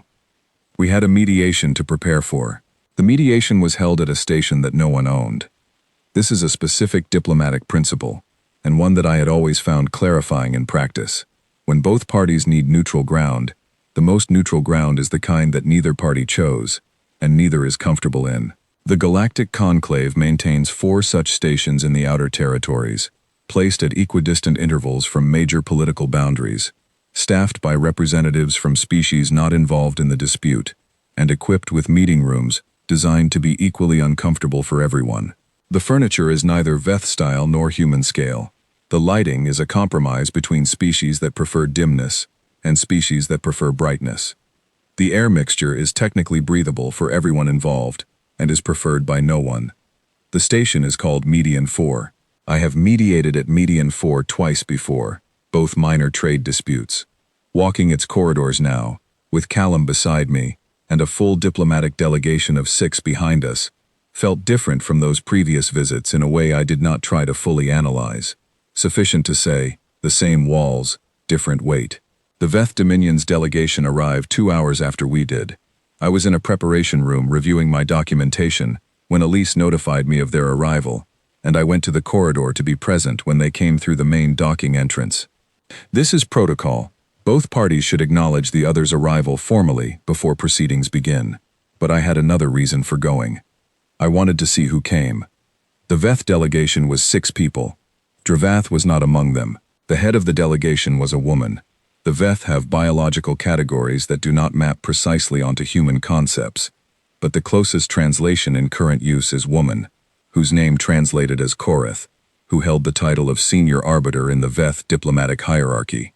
I had no file on her. She had not appeared in any of my previous interactions with Veth officials. She was taller than Dravath, which is saying something, and she moved with the kind of deliberate economy that comes from someone who has learned not to spend motion on anything that is not necessary. And she was followed, at the back of the delegation, by a man whose uniform insignia I recognized from the translated description in Vathar's secured message. Admiral Vathar was in the delegation.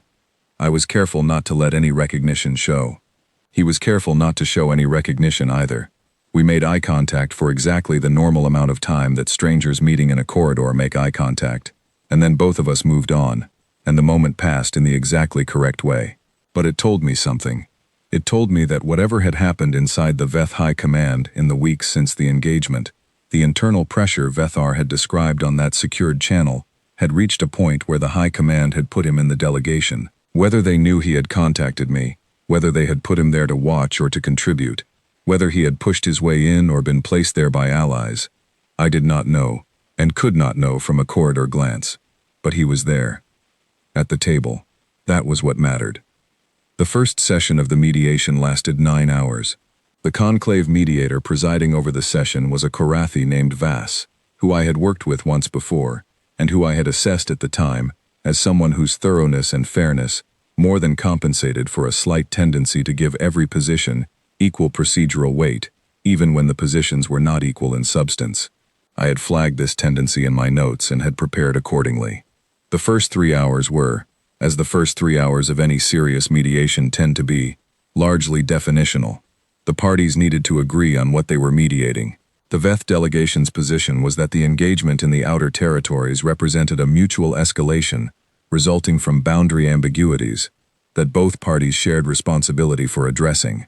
My position was that the engagement was a response to specific, documented provocations against protected civilian installations, and that the boundary ambiguities Koreth was describing were ambiguities the Veth Dominion had created by advancing incrementally into territory with established human use. These are not compatible starting positions. That is normal. Mediation does not begin with compatible positions. If the positions were compatible, there would be no need to mediate. Mediation is the process of finding, underneath two incompatible stated positions, the actual interests that each party needs to have addressed, and then building a structure that addresses those interests in a way that both parties can live with. I know this process very well. I have run it many times. I am, my colleagues will tell you if you ask them, good at it. What I had not run before was this process with a party that had recently had 5 of its warships disabled by the other party at the table. The normal dynamics of mediation assume a rough parity of position. Both parties need something from the agreement. That parity existed in substance here. The Veth Dominion needed the engagement not to have established a precedent that other species could use to challenge Veth activity in the outer territories, and they needed some face-saving framework that would allow their government to represent the outcome as something other than capitulation. Earth needed the navigational logs, formal acknowledgement of the civilian vessel's protected status, and a concrete mechanism to prevent recurrence. But the engagement had changed the emotional texture of the room in ways that no procedural framework fully accounts for. The Veth delegation, whatever they may have communicated in their public request for mediation, had come to this table having been defeated by a species that the Veth had spent years treating as the galaxy's most courteous nuisance. The human delegation had come to this table having defended a colony of 40,000 people through 22 minutes of the hardest work any of us had ever done.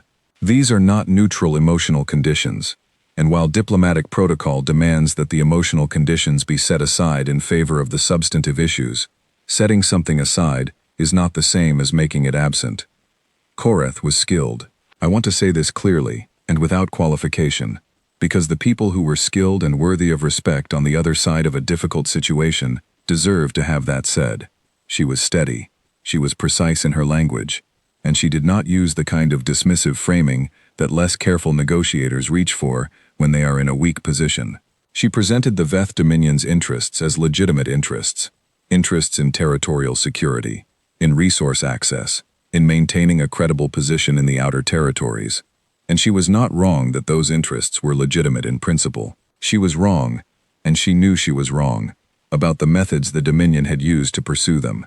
She did not say this, because her role did not require her to say it. She was there to build a workable framework, not to assign historical blame. I respected that. It made my job both easier and harder. Easier because skill in the other party speeds the process. Harder because skill in the other party means the concessions you need to extract require genuine care. The navigational logs were the first hard wall. The Veth delegation had been instructed, clearly, not to release them. Koreth's position was that the logs were subject to Veth internal review protocols, and could not be made available to external parties in a mediation context. I held our position that formal acknowledgement of the incidents required the evidence that the logs contained, and that without that acknowledgement, the mediation framework could not include the protected status provisions Earth required. We held this particular set of positions for 4 hours.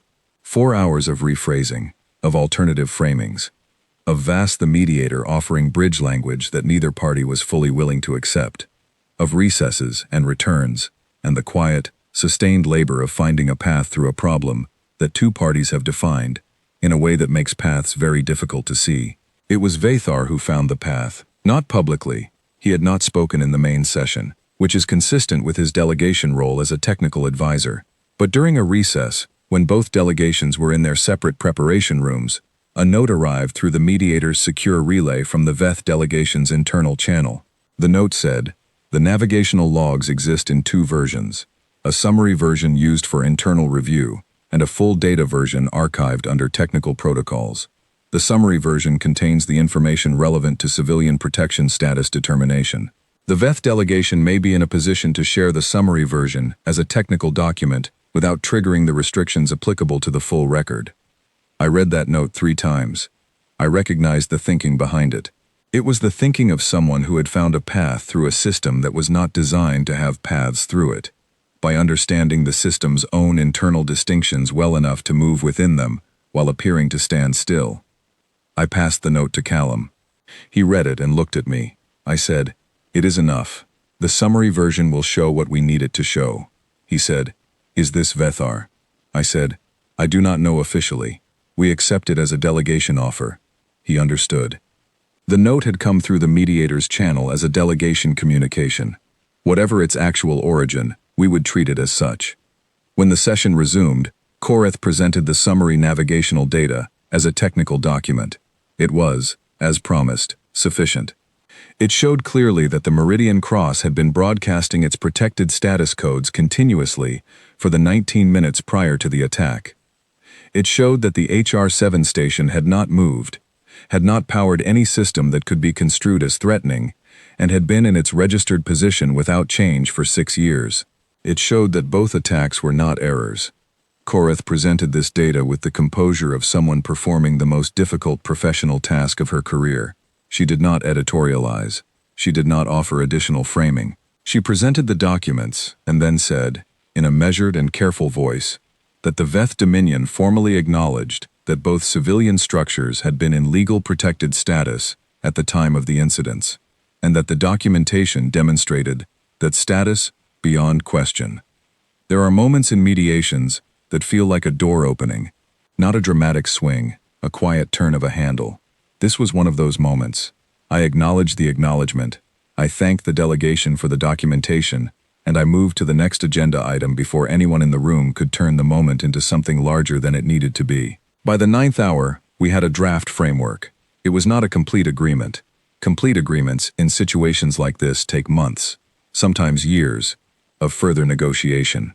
It was a foundational framework, an agreed statement of facts about the 2 incidents, including formal acknowledgement of the protected status and the harm caused, a structure for continuing dialogue on territorial boundary delineation in the outer territories, a conclave-monitored verification mechanism for civilian vessel protections, and a commitment from both parties to a series of follow-up sessions. It was, in the language of mediation, a working basis. At the close of the session, as the delegations were gathering their materials, Korath came to stand beside me, while Vass was occupied with the session records. She did not look at me directly. Veth social protocols make direct gaze in informal exchanges a statement of confrontation, but she stood in proximity that was itself a communication, and she said quietly, "You could have pursued a harder outcome." I said, "Yes." She said, "Why didn't you?" I thought about the most honest way to answer that, and then I gave it. I said, "Because this is not the outcome I want. The outcome I want is one where what happened in the outer territories does not happen again, and the only framework that produces that outcome is one where both of us have built it." She was quiet for a moment. Then she said, "That is either very wise or very naive." I said, "Possibly both." She almost did something that, if she had been human, I would have called a smile. She left without further comment. Vethar left with the rest of the delegation. He did not speak to me. He did not look at me any more than a stranger looks at someone they have just met for the first time. But as he passed through the door, he paused for exactly 1 second. Just 1 second, with his back to me, before moving on.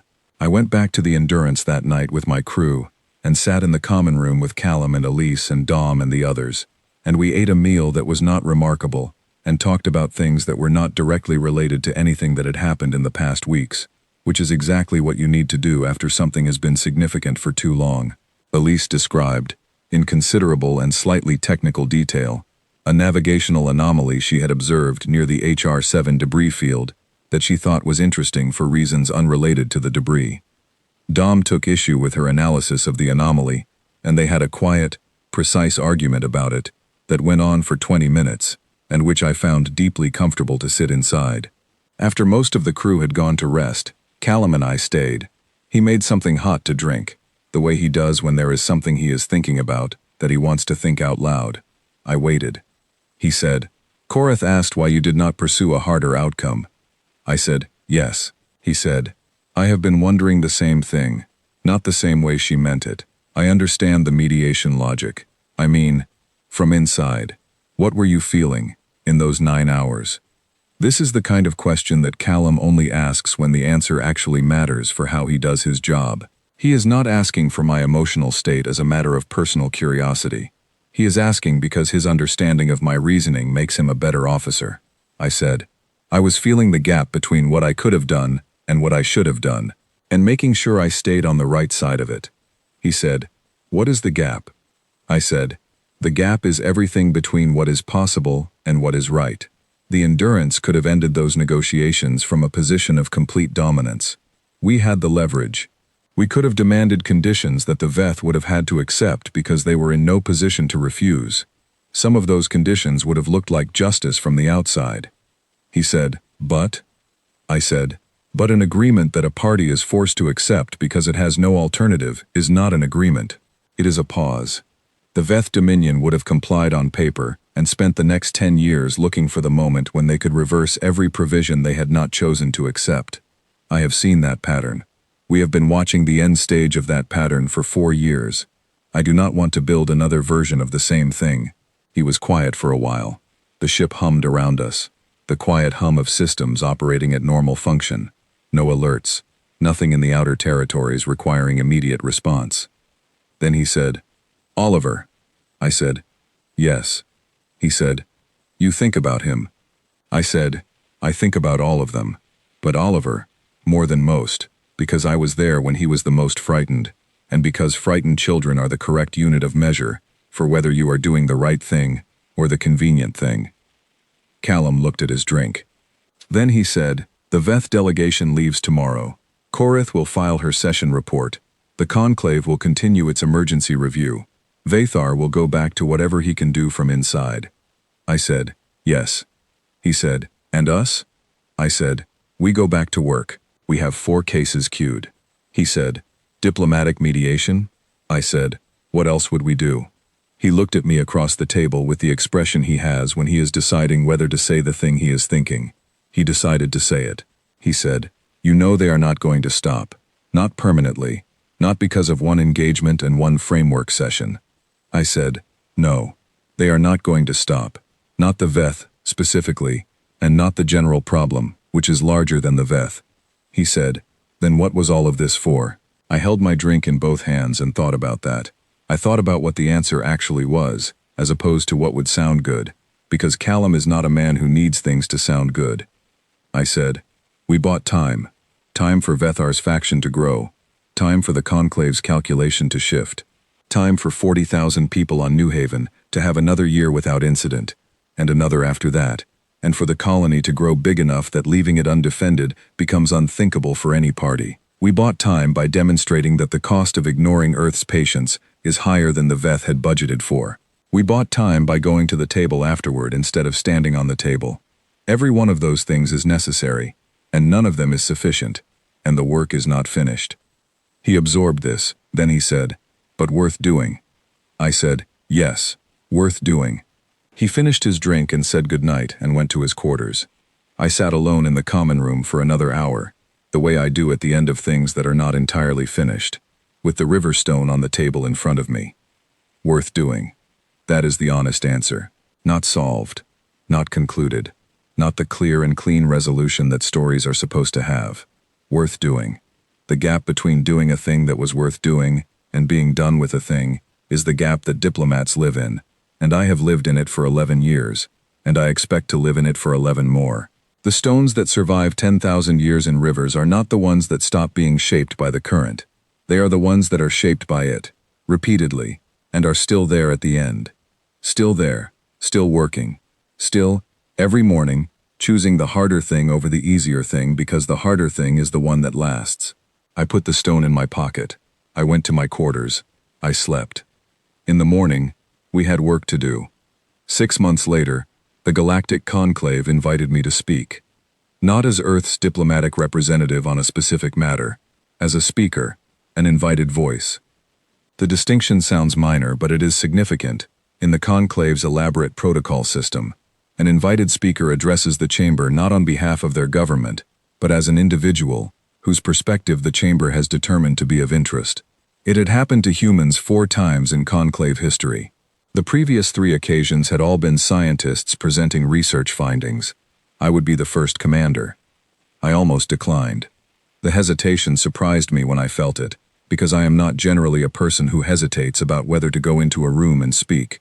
But the invitation arrived at the end of a 6-month period that had been the most relentlessly consequential of my career, and there is a kind of exhaustion that is not physical, that does not respond to sleep or to time off, but that comes from sustained weight, from holding things and being held by things, from the particular responsibility of having been in the center of something that changed the shape of the world around you in ways you are still measuring. I was tired in that way. I did not know exactly what I would say, and I was aware, in a way that I had not been before the engagement in the outer territories, that every word I said in that chamber would now carry a different kind of weight than it had before. People would listen differently. I would be speaking from a different position than I had ever spoken from, and I was not entirely at peace with what that position was. Callum told me to go. He said this in the direct, uncomplicated way that he delivers the things he is certain of. He said, "You went to talk to them before the engagement. It matters that you go to talk to them after." Elise said it too, slightly differently. She said, "If you don't go, someone else will describe what happened. Better for it to be you." I thought about what it would mean for someone else to describe what happened. I thought about the way events get described when the person at the center of them is absent from the telling, how the edges get softened or sharpened, depending on what the person doing the telling needs the story to be. The engagement in the outer territories had already acquired a reputation in conclave media networks that I found deeply uncomfortable. It was being called the reckoning.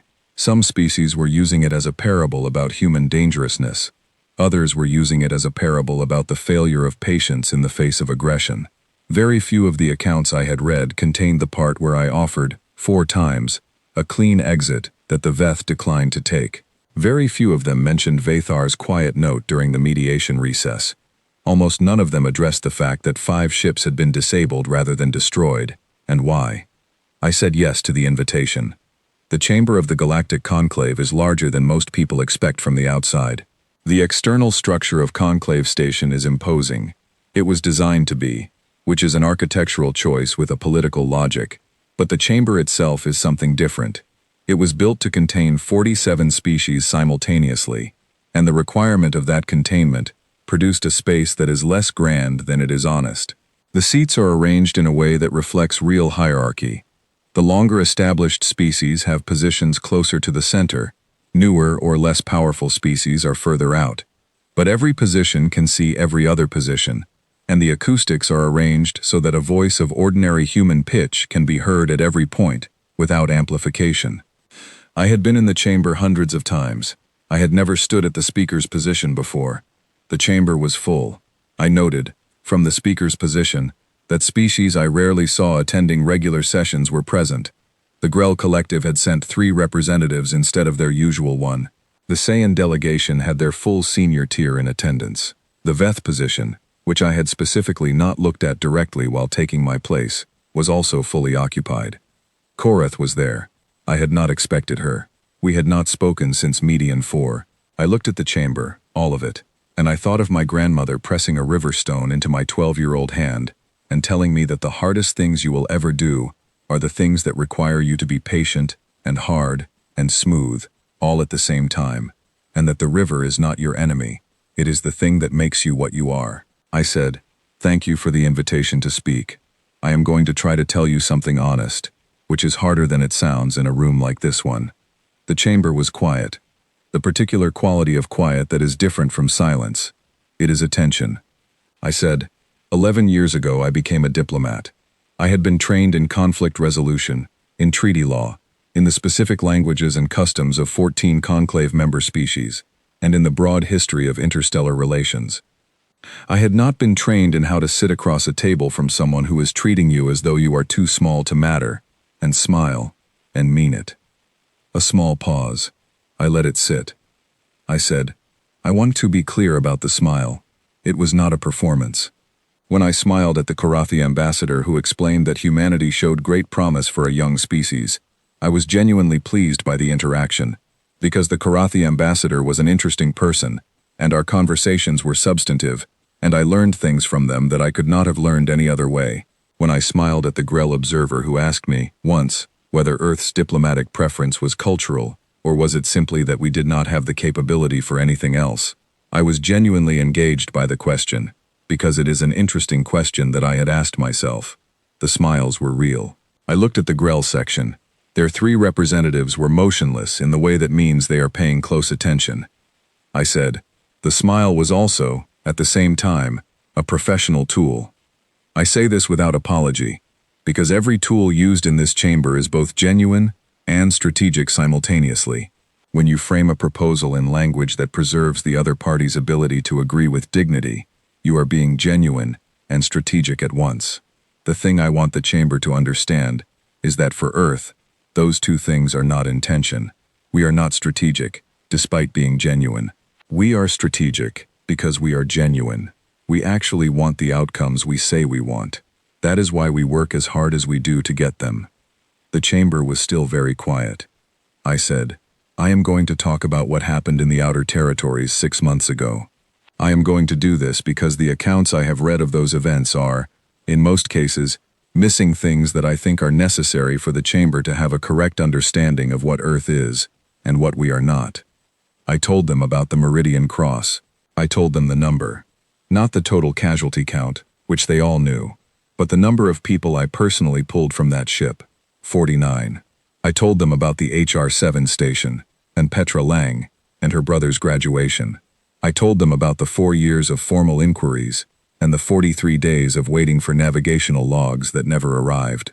I told them these things, not as grievances but as context, because I had been in this chamber many times presenting formal protests, and I had always had the sense that protests, however correctly formatted, present evidence without presence, without the specific weight of the actual events.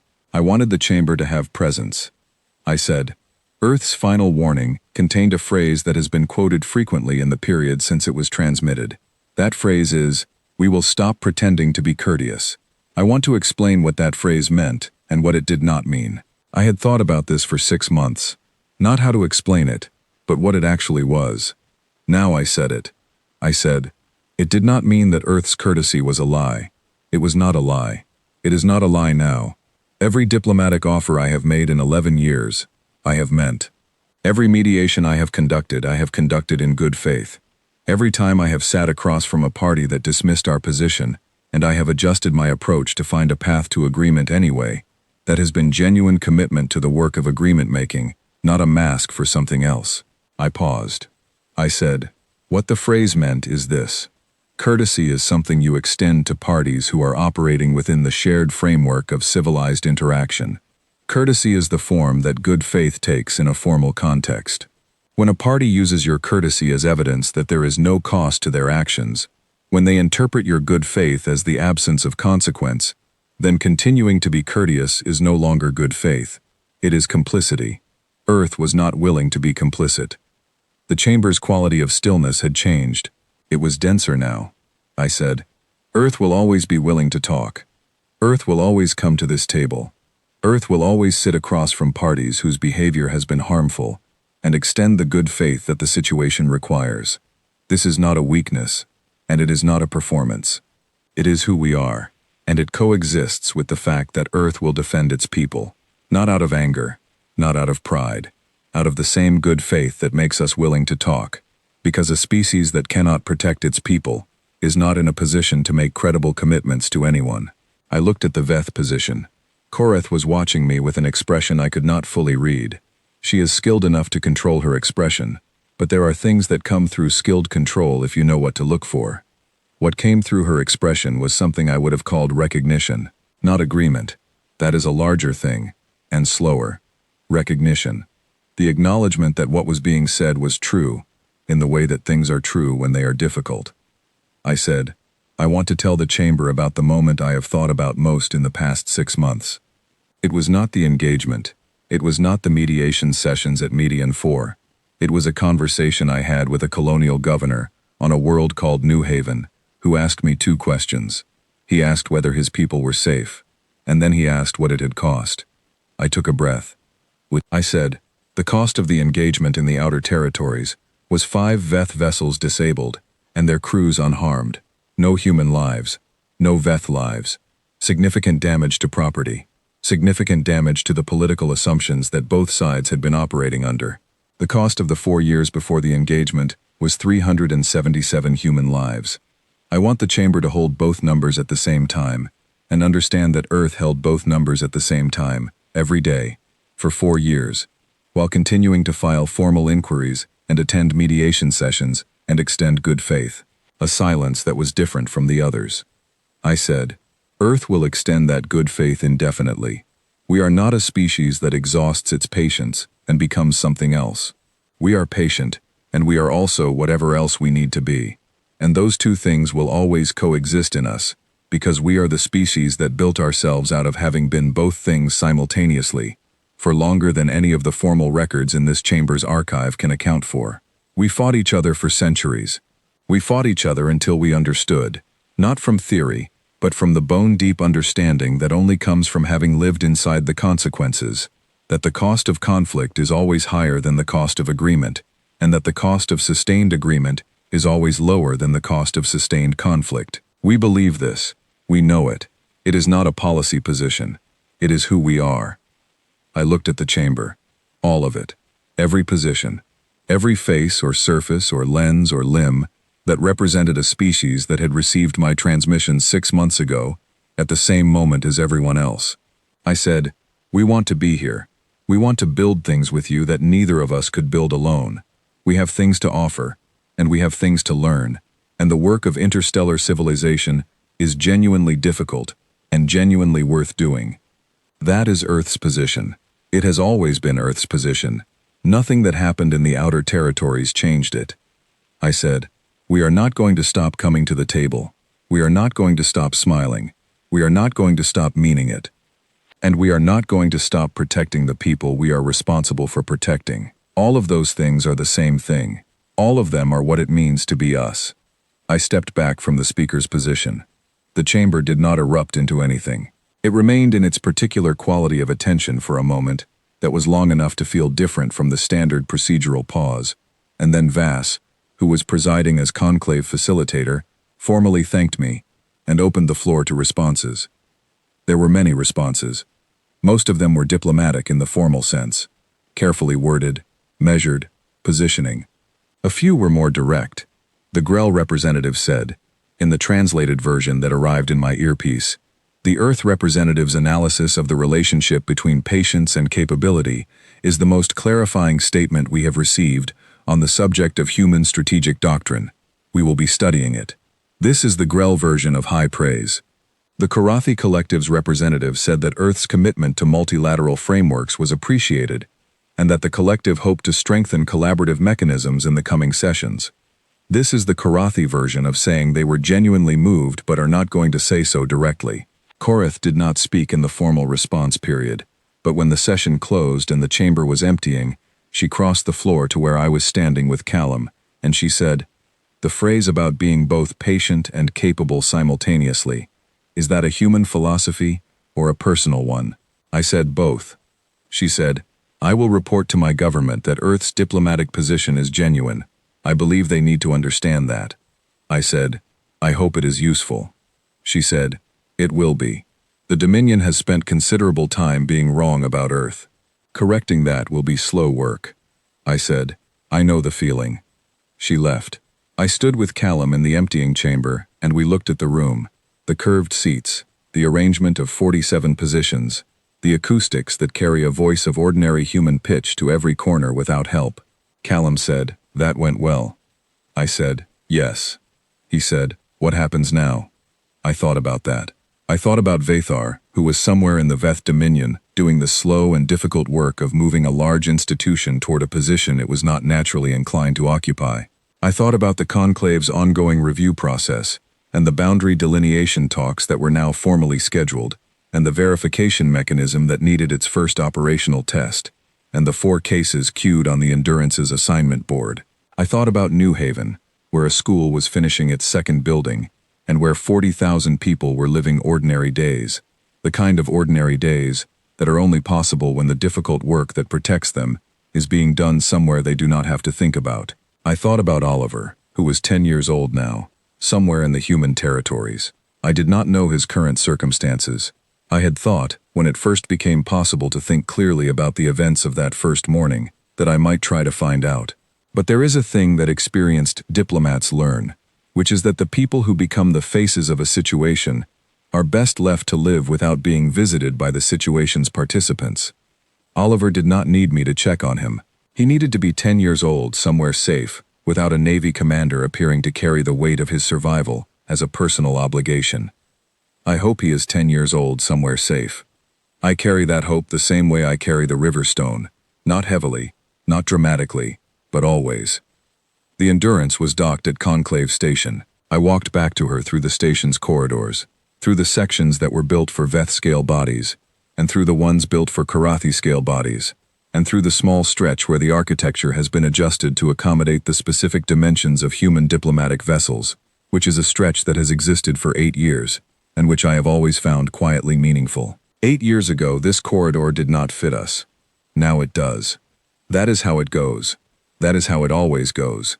You show up, you do the work, you hold the weight, you take the hits, you come back to the table, and one day the architecture adjusts. Not because anyone decided to be generous. Because your presence, maintained over time, makes adjustment the practical option. Callum walked beside me.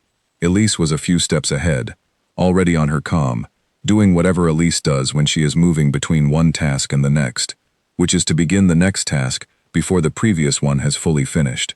Dom was behind us, annotating something on a data pad in his 3-colored annotation system. My crew. My extraordinary, unremarkable, essential crew. I put my hand in my pocket and felt the river stone, smooth and warm from the hours of being carried. We reached the Endurance's docking port. The ship looked, from the outside, exactly as it always had. Standard issue, mid-sized, the kind of vessel that blends into a busy dock without drawing attention. A diplomatic ship. The markings on the hull said United Earth Navy, and they said Endurance, and they did not say anything about the sealed lower decks, or the 17 years of careful work, or the 4 years of patient watching, or the 22 minutes that had changed the Conclave's understanding of what the word human meant. The markings did not need to say those things. The Conclave knew now. Every species with a station in this network knew now. The calculation had been updated and would not reset. But the ship still looked like what it had always looked like, and tomorrow we would be assigned to a new dispute in a distant sector, and I would travel to that sector and walk into a room and sit across from parties who needed to find a path to agreement, and I would do the work. Same work. Different weight. Always worth doing. I boarded the Endurance. I went to the command deck and sat in my chair and looked at the stars. Then I opened the assignment board and got back to it.